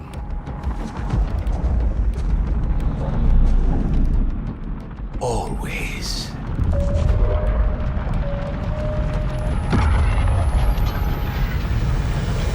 The Shattered Veil is a perfect example of what Zombies fans are looking for when it comes to important story progression within a map. In that respect, it got pretty much everything right. When Treyarch does it well, it leaves players with lasting incredible memories, and that is exactly what happened with the Shattered Veil. Obviously though, in any good Zombies map, gameplay is just as important, if not more so, than a solid story, and that includes enemies. This map brought about the arrival of the Elder Disciple, and at first glance, sure, you'd be forgiven for thinking we're just talking about an old enemy who has appeared numerous times, originally making its debut in Mauer de Toten. But things are very different this time around. Okay, the overall goal of the enemy may be similar, with it hovering around the map giving out buffs to enemies, but this goes so much deeper. This much more important version of the classic Disciple not only looks very different with an incredibly grotesque design, but it's also way more powerful. It has the ability to speed up the evolution process of various enemies, essentially meaning that if you don't deal with these things quickly and smartly, you'll find yourself in some serious trouble. Certain enemies can quickly evolve into doppelgangers if you decide to ignore the power of the Elder Disciples, which can cause you to be absolutely swamped by multiple of these disgusting creatures. Not only that, but if you foolishly decide that even that isn't enough of a warning, they can actually go one step further and eventually become an amalgam, and that's a place you don't want to find yourself in. Although the enemies they can end up producing may not be the most unique of all time, the process to get there is so cool and quite frankly deadly. It provides a very interesting gameplay mechanic, meaning that you can't just leave these things to casually go about their business, they need to be eliminated and quickly. Fortunately, if you spend the time to get rid of the Elder Disciples, you will essentially be rewarded for your hard work, with every enemy that's been buffed by them being eliminated immediately.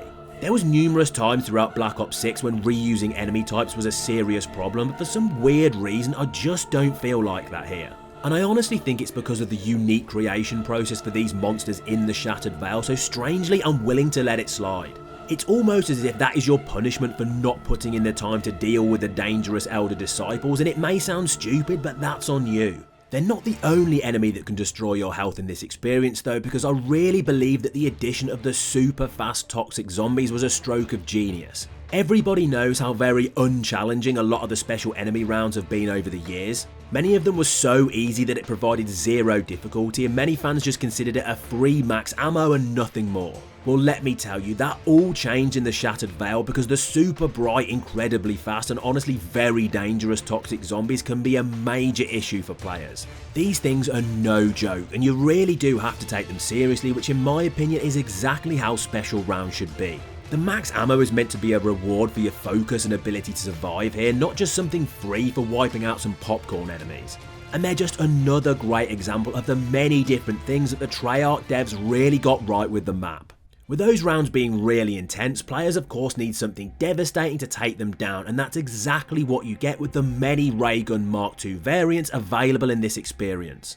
I mean, sure, they're not entirely original, I openly admit that, and quite often I wouldn't really class Wonder Weapon reuse as a positive for a modern COD Zombies map, as you'll see shortly, but to me something feels a little bit different here.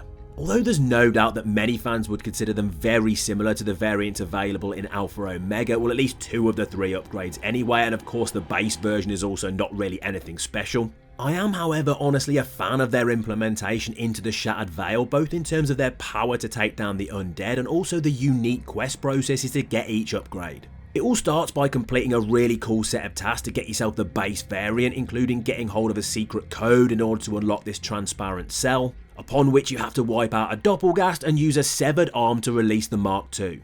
This is just the beginning though, because from this point onwards fans can spend the time to unlock 3 upgraded versions, and that is where the true zombie slaying power comes from.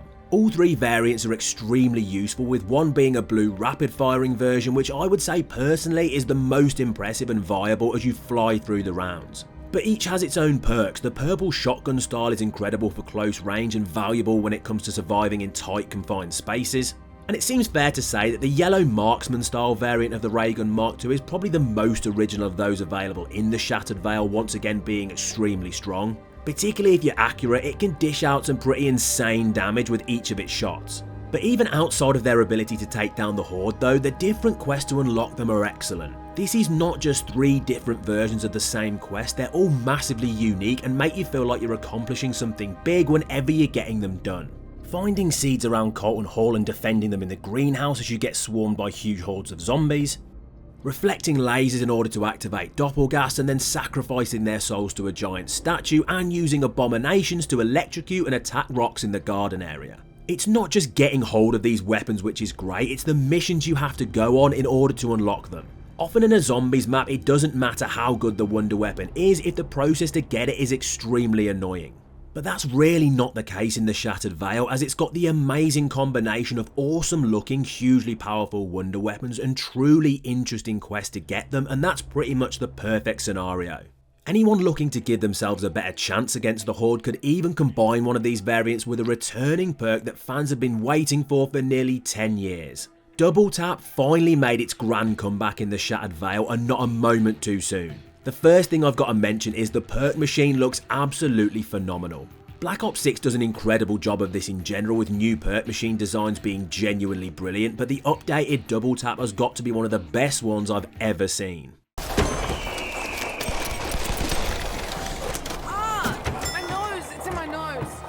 It's honestly a shame you can only buy it once in the map, because I just want to see that amazing animation over and over again.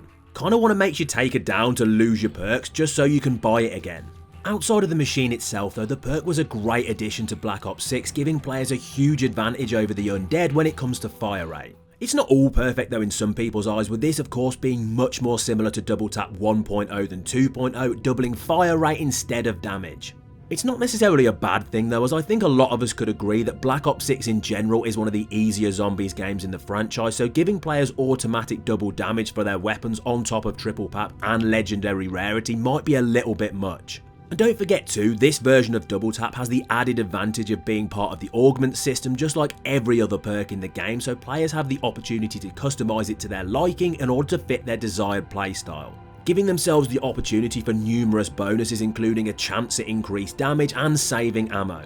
It may not have been exactly what OG players were looking for, but the return was very much welcomed by most fans, including myself. Tons of fans would say that the Shattered Veil gave players so many huge positives with what very much felt like the full package.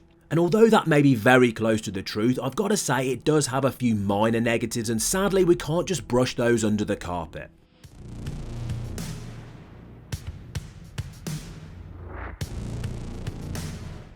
I understand that I'm about to sound like a huge hypocrite having praised the return of Raygun Mark II variants, but I think it's important to note that not every returning wonder weapon is always an automatic positive. And sadly I think that's a sentiment that applies to the never-ending return of the Wunderwaffe DG2. It had always been massively speculated that this famous weapon would make an appearance once we got some payoff for the Liberty Falls intro cutscene. After all, it was Richthofen's weapon and was last seen following his abduction at Colton Hall, so narratively it makes perfect sense. And there can be no arguments, this wonder weapon power-wise is one of the most useful things in the Shattered Veil. As it always has been, the Wunderwaffe is top level for taking on the Horde, but that's not really my issue with its inclusion in this map. It's just its constant overuse that makes another appearance from it feel so underwhelming. Vanguard Zombies, MWZ, it's fair to say that the Wunderwaffe hasn't exactly been a stranger over the years, so to see it back in a COD Zombies experience already just really makes it feel like nothing special. It's not as if it's even been changed in any major way, it can't be upgraded outside of sticking it in the Pack-a-Punch machine. No unique elemental upgrades like the Mark II's, nothing. There is a quest to get the weapon for free instead of getting lucky with the mystery box, but even that seems like it's been poorly thought out. In order to get through this quest, players already have to have unlocked the Mark II and upgraded it to one of its elemental variants, which is a pretty big task in order to get your hands on the Wonder Wop as well. Making fans already work to get a hugely powerful wonder weapon in order to unlock another just seems like a really odd design decision to me. Sadly, there are other things that probably shouldn't have been included in the Shattered Veil as well. There were quite a few problems that nobody wanted to see replicated from the tomb that I've discussed, but that even extends to certain perks. Out of all the things to bring back from that map, Death Perception was one fans really were not interested in at all. And its inclusion once again in the Shattered Veil would not have been a huge problem if it was just included in the Wonder Fizz machine, but Treyarch weirdly decided to waste an actual perk machine on this thing. Pretty much no fans care about buying Death Perception as it's largely useless in Black Ops 6, so why would you make this one of the small number of perk machines on the map, particularly after its hugely negative reception on the tomb? It's just another really weird choice from the devs on this one. But with these negatives, a very important question remains. Did the Shattered Veil really do enough to revive the zombies community from the depths following the controversial release of the tomb?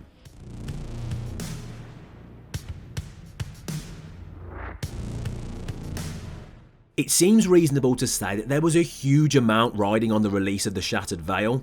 It was all or nothing with this experience, the true downfall of Black Ops 6 or an incredible comeback setting up the world of zombies for what was to come and bringing back hype into a community that often struggles with overwhelming negativity. Make no mistake that the Shattered Veil achieved exactly what it set out to do, securing one of the greatest comebacks in zombies history. Fans went from fearing for the bleak looking future of Black Ops 6 to levels of anticipation not seen for a very long time, and it was all thanks to the Shattered Veil. This experience has pretty much everything any long-term zombies fan would be looking for with a new DLC. A top-level atmosphere combined with a genuinely brilliant map layout that plays perfectly into the map's Easter egg. The amalgamation of a challenging and story-driven main quest that all culminates in a boss fight that will probably never be forgotten. Huge story advancements, beautifully crafted cutscenes, upgradable elemental wonder weapons, the Shattered Veil has it all. And on top of that, beloved returning perks and fresh takes on classic enemies that provide amazing levels of challenge for fans. Not many previous zombies experiences, or no doubt those coming in future years, are going to be able to compete with the quality of this map. And I'm pretty sure many fans may see this as a crazy statement to make, but I genuinely believe the Shattered Veil could be up there with some of the greatest maps of all time. It really is that good. Although it may have a few minor negatives, they are nowhere near enough to seriously impact how complete this map feels. And if we really need to answer the question, did the Shattered Veil manage to revive the COD Zombies community, it's not even a difficult response, absolutely 100%, and it felt so good.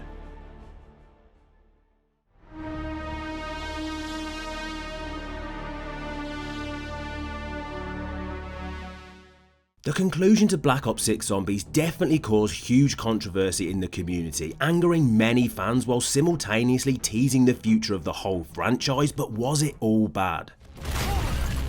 Nothing can erase all of your sins, Edward.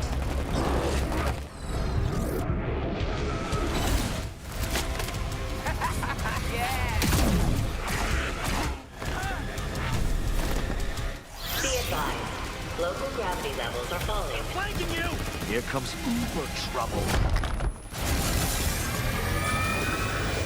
There is no doubt that DLC 4 left Zombies fans with a lot of questions, with one of the main ones being, what the hell happened? Reckoning definitely pushed away many long-term fans by making some truly baffling decisions, but despite all the problems it caused, it actually brought a ton of good stuff to the table, so let's start there.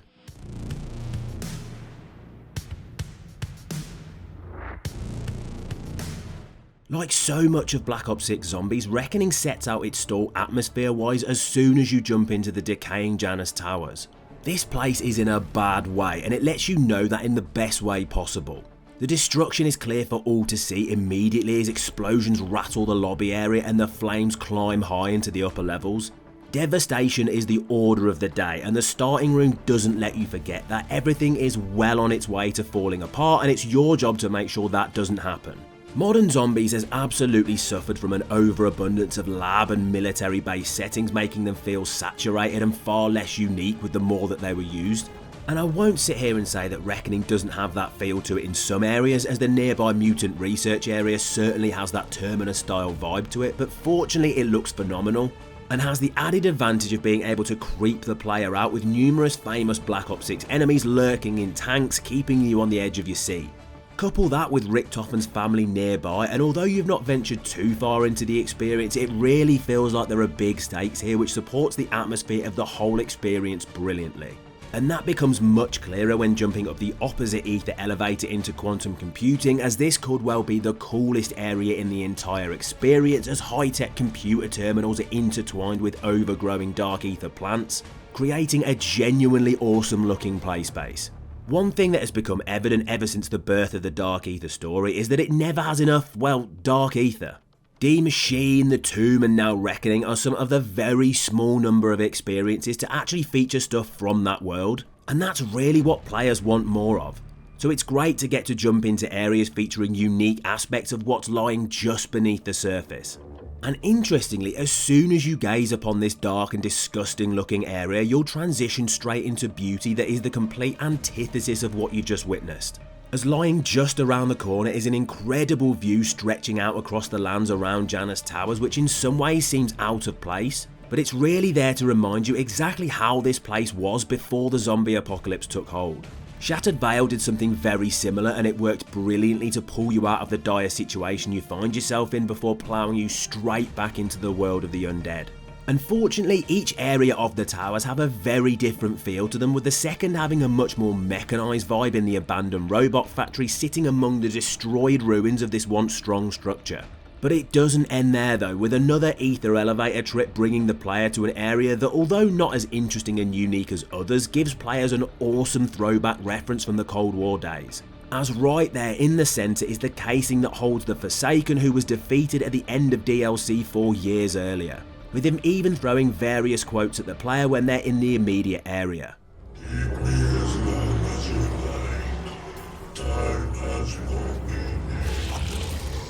This isn't something that even needed to be included necessarily, but it helps connect the stories in a great way and plays an even bigger role in something I'll get onto very shortly. But Janus Towers wouldn't be complete without a trip to an office owned by the most important person in this entire game. The theme of total destruction is once again hammered home here, as the previously smart area has been left in pieces, showcasing to players that even the upper class executives were not safe from the clutches of the undead. And all of this serves to lead fans into a once hidden area of Richtofen's, the Particle Accelerator Room. And this could well be one of the coolest areas in the whole experience, as not only does it house the Pack-a-Punch and also get used for a number of Easter egg steps, but it features the return of an awesome mechanic from Zombies history, Anti-Grav.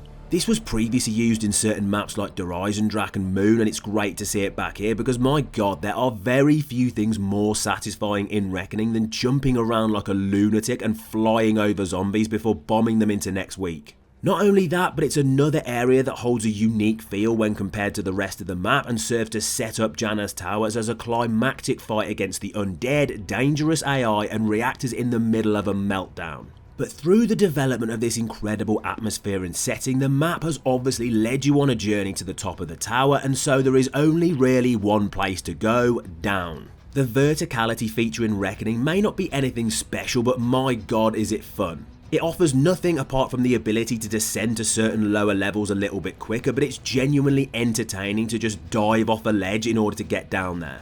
It's truly a shame that this ability wasn't used to better effect in this experience, as it had great potential, but I'll take being able to get down the towers quicker. Don't get me wrong, Reckoning as a conclusion to the Black Ops 6 story has a number of issues, and don't panic, we'll get to those, but credit where it's due, the setting and atmosphere of Janus Towers do enough to differentiate itself from other experiences whilst providing players with a great play space. And it's not the only thing that this map does incredibly well, because for the first time in a number of DLCs, players got their hands on a truly original wonder weapon. After the controversy of the Ice Staff appearing in the Tomb, an incredible, albeit yet pretty familiar Raygun Mark II variants in the Shattered Vale, it was finally time for something new, and the devs absolutely got it right here with Gorg effects. Let's clear something up immediately, okay? This is not a wonder weapon that is going to win any awards for most OP of all time, although it definitely is very powerful. But what's great here is that it can absolutely keep you alive in nearly every situation, but only if you're smart and use it correctly. Gorg Effects is satisfying to use when wiping out the undead and can take out a pretty sizable chunk of a horde when dropping a charge shot. It's a genuinely great weapon. But even better than its ability to take out zombies is how this thing looks. It's phenomenal. Very few guns look as unique and impressive as Gorg Effects, and at last, many years after the release of Forsaken and its dark ether themed Chrysalax, we finally have another wonder weapon that's been pulled directly from that corrupted and dangerous world. It's so much fun to use Gorg Effects, not just because of how good it is, but because it makes you feel like you have some truly otherworldly power in your hands. Every time you reload, it looks incredible, with tendrils stretching out to pull in the cyst in order to provide you with more ammo. It's pretty disgusting. But I've got to throw it out there, the quest to get hold of Gorg Effects could well have one of the coolest steps we've seen in a long time. Bringing back the Forsaken into this world and having to defeat the Uberklaus that he inhabits in order to unlock the wonder weapon was genius. And although not necessarily something major story-wise, it at least makes the map connect to Cold War in a decent way. It doesn't end there though, because if you decide to take on one of two possible upgrade quests, not only will you get yourself an even better version of Gorg Effects in either the C or N variant, but you'll also gain the ability to pack-a-punch the weapon that wasn't present before, easily making this one of the best guns in the entire map. It goes even further though, because each quest ties directly to a Black Ops 6 character that fans have been waiting to see since Liberty Falls, Blanchard and Panos. I'll get onto the storyline implications here later, or lack thereof should I say, but for now it's important to note how your decision around which Gorg Effects upgrade you want to go for directly impacts the fate of these characters. And outside of whether or not there is wasted potential here, that is pretty cool, as your choice of weaponry will lead to the demise of either Panos or Blanchard, as they themselves are literally used to create these new variants.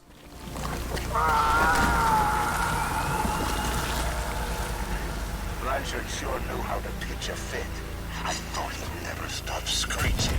But I suppose fortunately at least they're always with you. I mean quite literally inside the gun. Now that is something to think about. Because without you sacrificing one of these guys, you would not be able to get your hands on the best weapon in Reckoning. Ouch. There can be no doubt though that Gorg Effects is one of the best parts of this experience, and it is so satisfying to finally have original wonder weapon content that is this good. And you're gonna need it if you want to have a decent chance of taking down Reckoning's hulking new mini-boss, the Uberklaus. Players have clamoured for the return of everyone's favourite robotic companion ever since Mauer de Toten, and this was the map for it in more ways than one. But the first of those is your new biggest foe, Uberklaus. This time around he's not on your team and instead found inside a giant mechanised suit attempting to take you down at every available turn. And although it may not be an entirely original boss, obviously having major similarities with both the Panzer and Krasny Soldats, it doesn't stop it feeling like a brilliant addition to Black Ops 6. The mini-boss problem in this game was a major talking point throughout its whole life cycle, and we'll get onto that later, but in terms of the Uberklaus, that's definitely not the case, as it feels like a fresh, intimidating enemy combined with a classic character from years gone by. And at long last, players were given a genuinely menacing foe. Uberklaus is no Russian mangler where fans can take them down in seconds with ease. This is a real threat that players have to deal with accordingly and can cause them some serious problems when it drops onto the battlefield. And that is exactly what mini-bosses like this should do. They're there to cause a sense of panic and to switch up how the round needs to be played, not to be spammed endlessly like certain other foes that players became sick of. Uberklaus does exactly what it is supposed to do, keeping players on their toes, forcing them to either make a quick getaway and re-strategize, or slowly picking off the hulking behemoth in between wiping out the usual horde. Either way, the gameplay shifts focus in a great way, and it feels like a great throwback to when mini-bosses actually mattered, like the Black Ops 3 Margwa. But interestingly, it's not the only appearance of Klaus in Reckoning, as he also features prominently in the map's special rounds. Continuing the positive trend of the Shattered Veil that dropped a ton of toxic zombies into the player's path, Reckoning manages to inject some genuinely great special enemy rounds with Commando Klauses, absolutely swarming the map in an attempt to wipe the player from existence with their quick detonations. Just like the Shattered Veil, it's honestly refreshing not to have to spend entire rounds dealing with vermin or parasites, and although annoyingly both of those do make constant appearances in Janus Towers, at least they're not part of these unique rounds, which is definitely a positive for this map.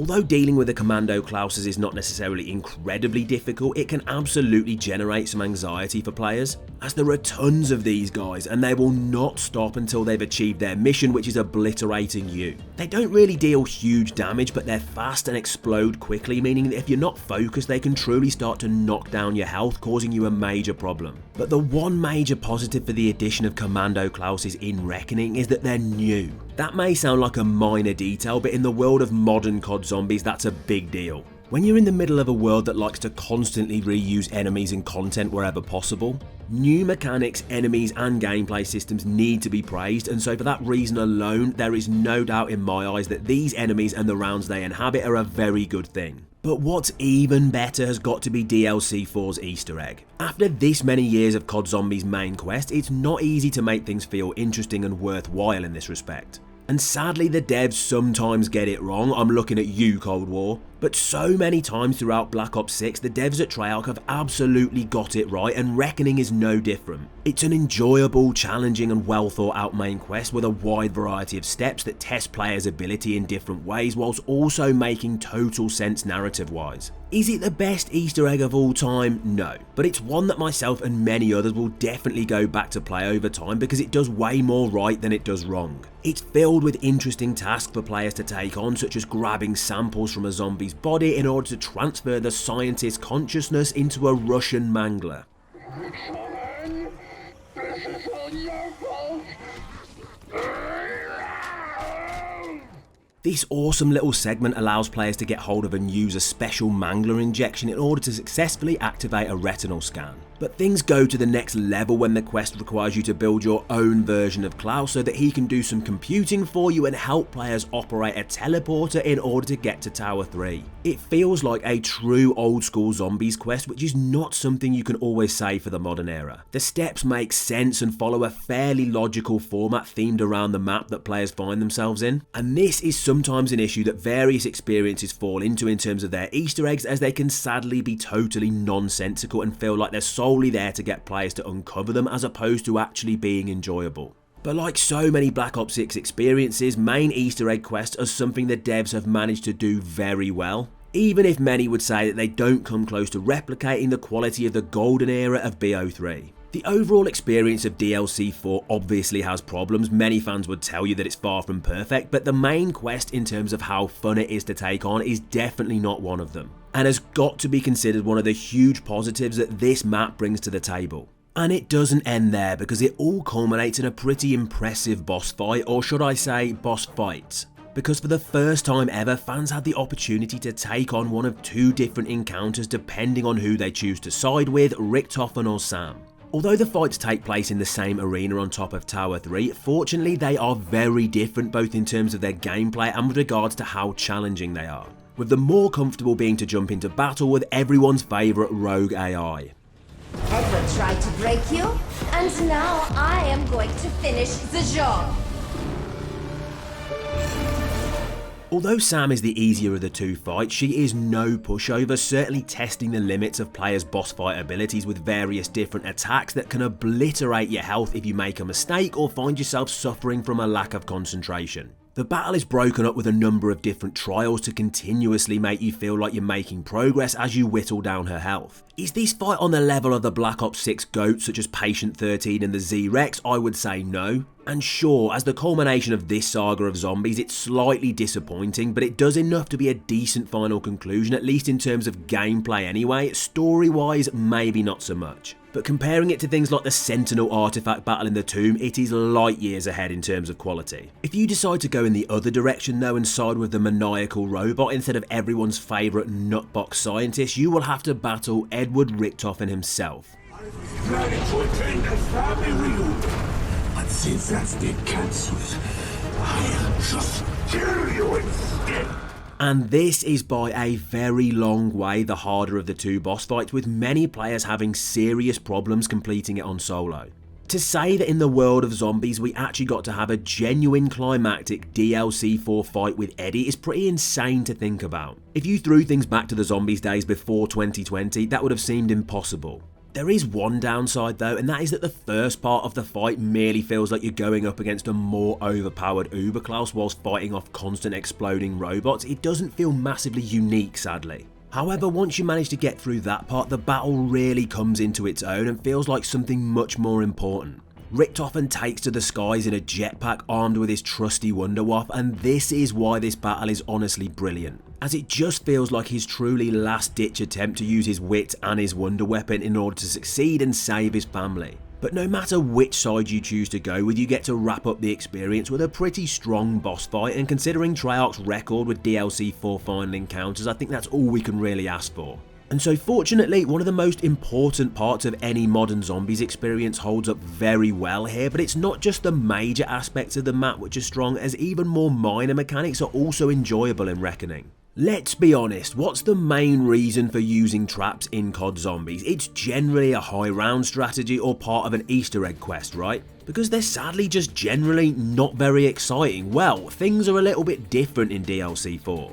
As the caster turrets that you can find around the map can actually be upgraded in order to give you some serious assistance, and there's even a mini quest to do this. It revolves around getting a serious number of kills using one of these units until it informs you that the memory is full, and if you keep smashing the zombie eliminations, eventually it will drop you a hard drive, and it's then your job to take a trip to quantum computing and defend the area while the upgrade happens. This gives you the chance to get hold of some serious upgrades, including the fact that the caster turret will no longer deal player damage, hit zombies with much more powerful shots, and even have the chance to activate the brain rot alternate ammo type. And so, if you're looking for something extra to do in Reckoning, these little mini tasks are a good option and can certainly help you out in a pinch. I can't sit here and suggest that an upgradable trap in COD Zombies is any kind of new groundbreaking gameplay mechanic, but it's definitely a positive for the experience. I mean, generally, the more content the better, and it's absolutely something I'd like to see appear in future experiences. As I've mentioned, there is a huge number of major positives present in DLC 4, and I definitely don't believe that it was a bad way to end this chapter, at least in terms of gameplay anyway. But with that said, there can be no doubt that it angered a large number of fans in the community for some totally understandable reasons, and so it's probably about time to jump into all of those negatives.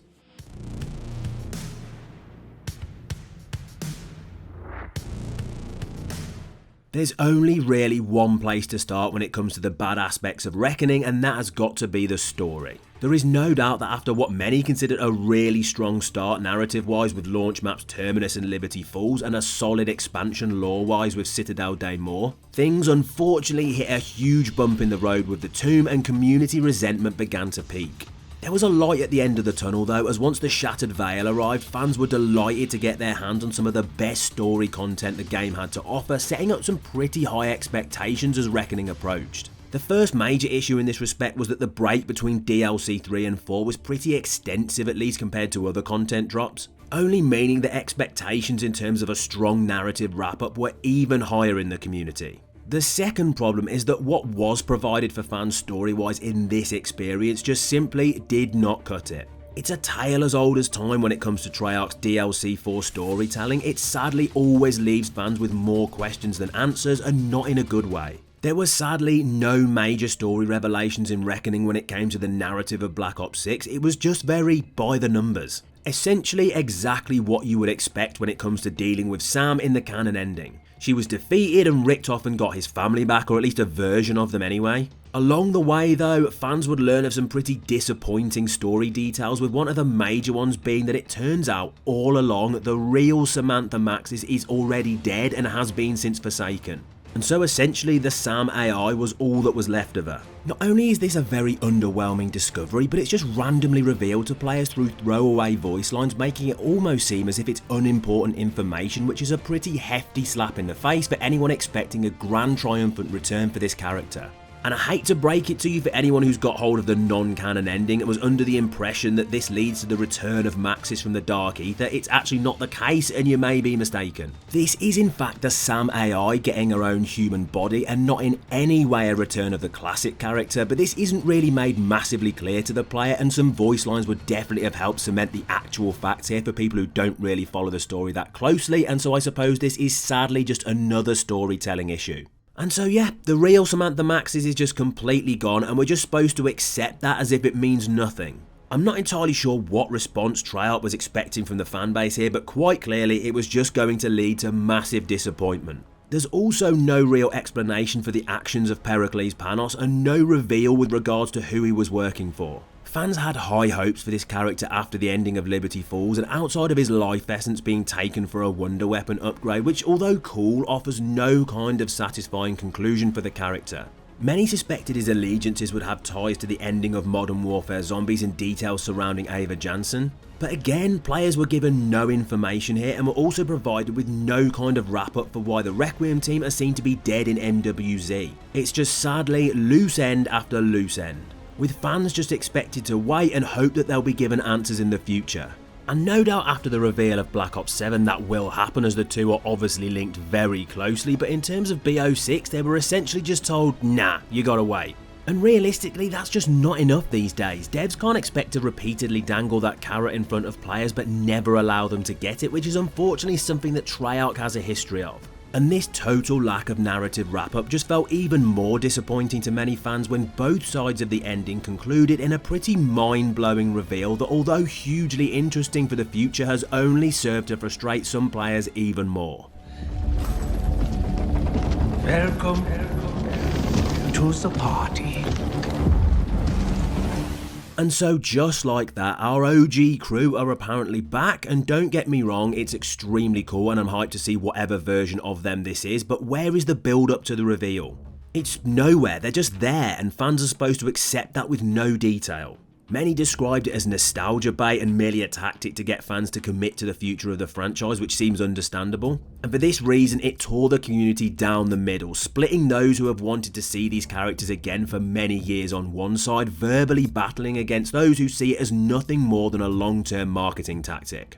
Fortunately, fans didn't have to wait too long to get a greater glimpse at what was going on here, as it turned out that this was in fact just a small snippet of the intro cutscene for Ashes of the Damned, the launch map for Black Ops 7 Zombies.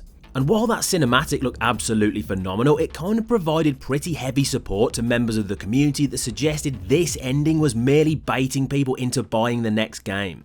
And it seems a fair question to ask, why is the end cutscene for a year-long story arc just part of an intro cinematic for another map? It honestly feels like the tease could have been done in a completely different way and still achieved exactly what the devs were looking for. It really does seem that even with all of the positives that Reckoning provided for the fanbase, sadly the story conclusion for Black Ops 6 just maybe wasn't one of them. The negative aspects of DLC 4 do unfortunately also extend past the story into various parts of the map's gameplay too, namely how it flows. Although individually it contains many different impressive and interesting areas as I detailed previously, the issue here is how they all fit together as one package, and the answer is unfortunately they don't. Well, at least not smoothly anyway. As Reckoning suffers from the same DLC 4 problem as Forsaken, and that it doesn't feel like a very cohesive map. It instead seems like a number of smaller mini-maps connected via teleporters and other transport systems, which is the same issue that befell the Cold War conclusion a number of years ago. It just feels less satisfying to get around a zombies map through various mini cutscenes throwing you up an elevator or across through the air from one tower to another, with you having no involvement in doing it outside of pressing a button. It feels like there's very little player choice when it comes to getting around the map. There are just a few standard routes that you can take in order to get to various points of the tower, but not much room for decision making and creativity. Which I appreciate is the only way that you could really make a map like this with verticality to it. But in that regard, perhaps the design choice of Reckoning in the first place as a COD Zombies map wasn't as smart as some of the others in the franchise. It didn't work with Die Rise all of those years ago, and maybe it doesn't entirely work here either. Not every negative about this experience though is as hard rooted in the structure of the map. Some things are just downright frustrating and totally needless. With the perfect example of this being that one of the most overused enemies in the whole of Black Ops 6 has reared its ugly head here once again, and that is doppelgasts. After their inclusion in both Citadel and the Tomb, players really weren't interested in seeing these again in another DLC. Luckily they were handled slightly better in the Shattered Veil, only appearing if you didn't do a good enough job of dealing with the Elder Disciples and their ability to evolve the enemies of the map. But the devs just annoyingly decided to throw that out of the window with Reckoning and instead just returned to their base formula of spamming players with them once you reach the higher rounds.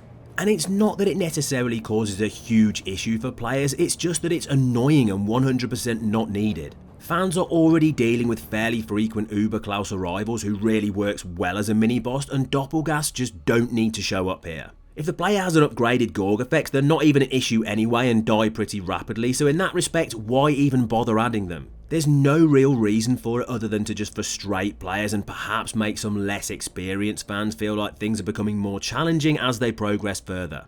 It's just a slightly more minor issue with DLC 4 in comparison to the others I've discussed, but a problem nonetheless, and something that after huge community feedback on the topic really makes some fans feel like asking, are the devs even really listening?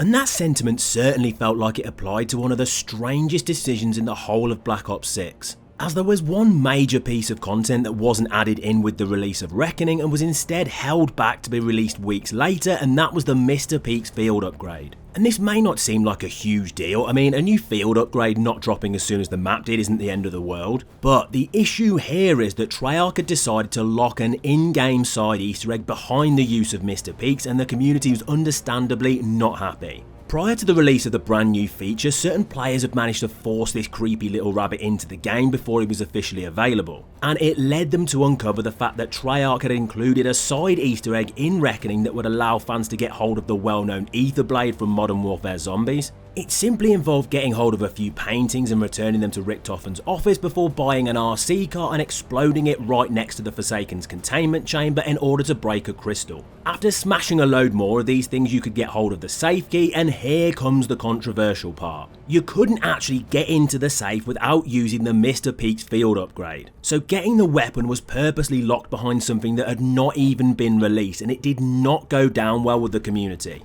It wouldn't have mattered too much if this Easter egg was added weeks after the map's launch as something new for players to find. The anger came from the fact that it was already part of the experience but had been time gated for what many felt like no reason. It's a very fair point and a gaming practice that many people do not want to see continue in Zombies. And although the return of the Ether Blade is definitely a cool part of Reckoning, even if it isn't the strongest and could do with a major buff, the locking of this well-known weapon was sadly a big negative for the experience, at least in terms of the decision behind it anyway. So quite clearly with Reckoning there was major highs and some pretty devastating lows. It's a map of mixed feelings when it comes to many players. Evidently it received a huge amount of backlash from a very vocal portion of the community, but after taking a deep dive into everything it had to offer, was it really the dumpster fire that many made it out to be, or beneath the surface was it able to break the COD Zombies DLC 4 curse?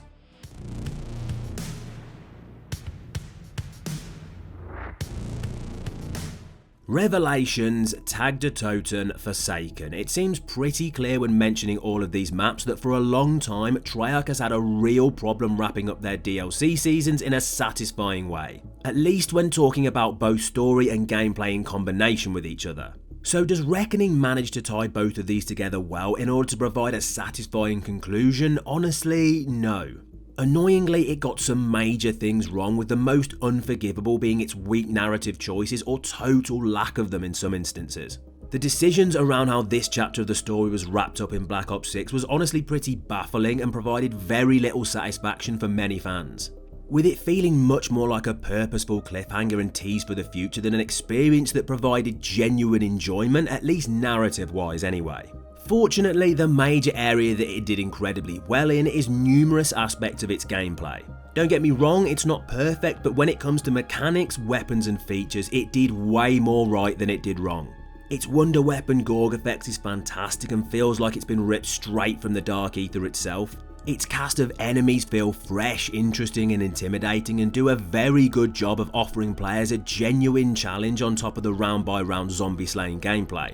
And to top it all off, the main Easter egg quest available in DLC 4 is probably one of the best in the whole of Black Ops 6, with a genuinely awesome set of steps that rival even some of the older classics. It all concludes with an awesome choice of 2 different boss fights depending on who you choose to side with, which are challenging enough for players to feel like you've achieved something when you manage to finish the encounter. Quite clearly, there is a lot to love in Reckoning. There can be no doubt that this map did not get everything right, failing pretty significantly in certain key areas that I've mentioned. However, when weighing things up, it seems reasonable to say that it managed to accomplish a lot when compared to previous DLC 4s that I've also spoken about, and it's more than able to hold its own as a solid entry into the Zombies franchise. Will this be a map that tons of fans are dying to jump back into many years from now? Maybe not. But there is a genuinely great experience to be had here and some truly brilliant gameplay to jump into if you're willing to look past this experience's unfortunate failings.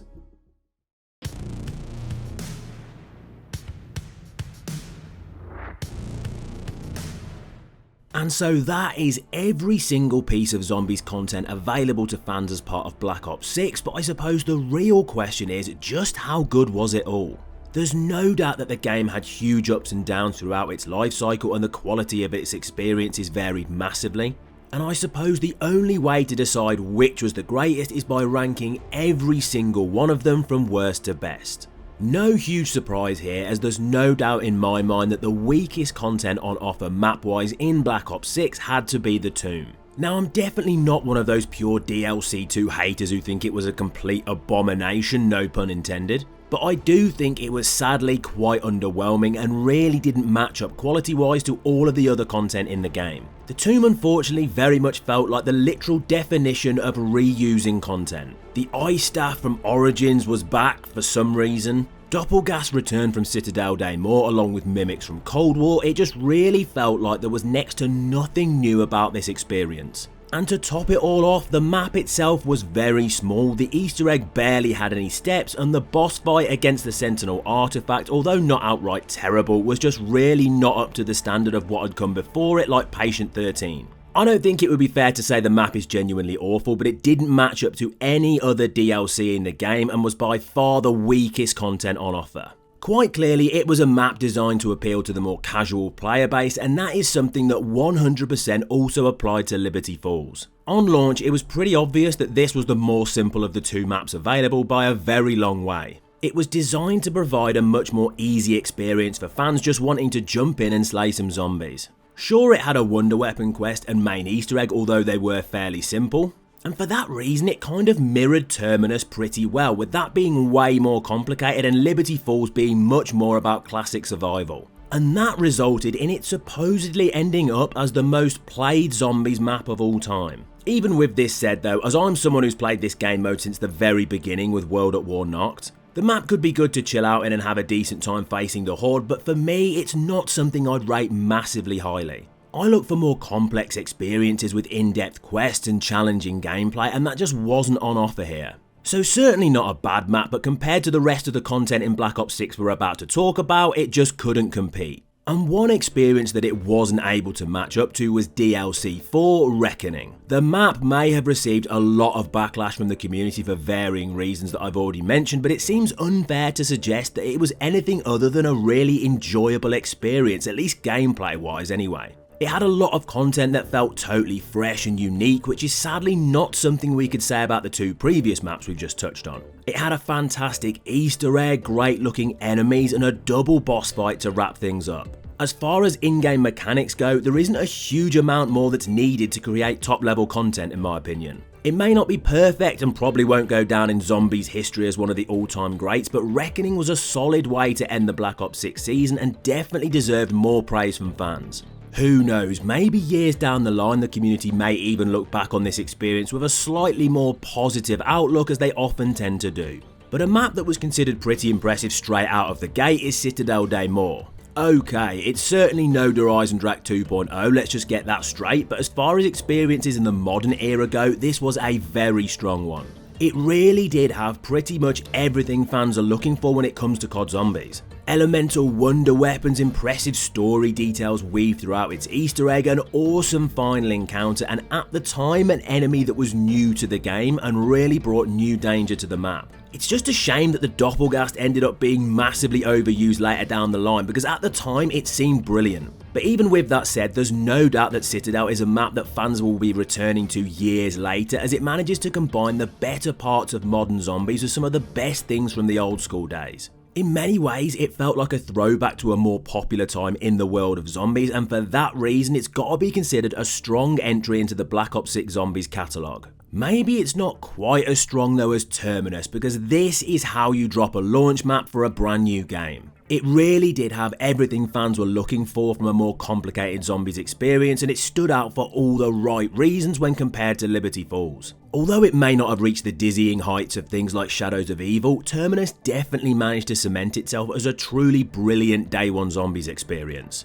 I honestly believe that some of the content that was given to fans in this map really does rival the golden age of this awesome mode, particularly the Patient 13 boss fight, as this thing could be taken right out of there and dropped into BO3 and it would still be one of the best. And when that's combined with amazing story content, an original wonder weapon and a phenomenal atmosphere, you have a recipe for something that will absolutely be played many years into the future.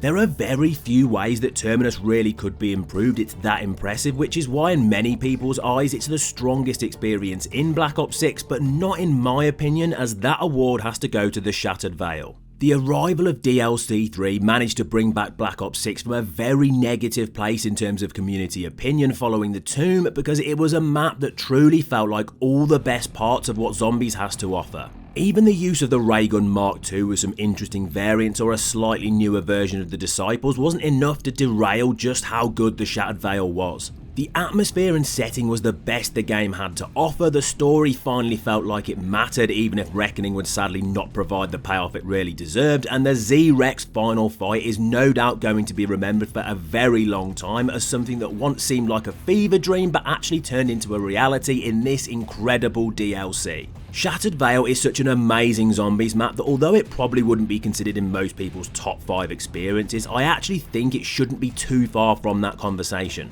Looking forward to the next era of COD Zombies, if Treyarch is able to continue providing fans with maps as good as this, then the future of the franchise would be looking very strong. Black Ops 6 Zombies was classed by many as a very controversial entry into the franchise for a variety of different reasons. Some saw it as Treyarch doubling down on the more modern zombie style, and for that reason it just wasn't for them. However, there can be no doubt that it provided fans with some pretty incredible content throughout its life cycle. The quality of the maps on offer is way stronger than that of Cold War, and in my eyes it's not even close. I even think that numerous changes to the Zombies gameplay mechanics were hugely positive when compared to previous entries in the franchise. Although of course many players would rather return to more classic ways of playing, from starting with an old school pistol to maximising points through their own skill. If the direction of this mode is continuing in the way that it's going with these more modern systems, then the changes made with BO6 were for the better in my mind. Making the use of salvage far less complicated by removing the rare version, creating armour upgrade wall buys instead of forcing players to use machines to get hold of them,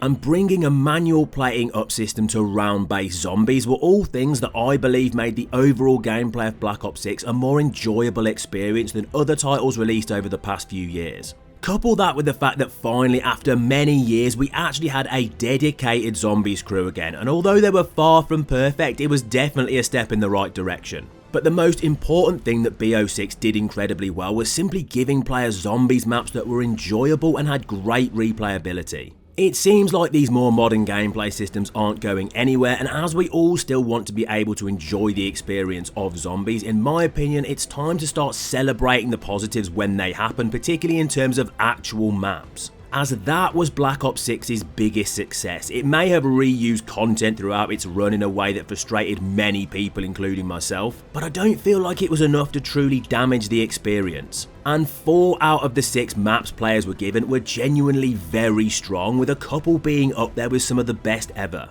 The story, although starting very strongly and having a great resurgence with the Shattered Veil, fell short a number of times throughout the season, hitting lows with the Tomb and really not matching up with expectations in Reckoning. But with that said, I don't feel like that disappointment was enough to ruin the overall quality level of Black Ops 6, with the content on offer more than making up for a story that definitely needed some improvements.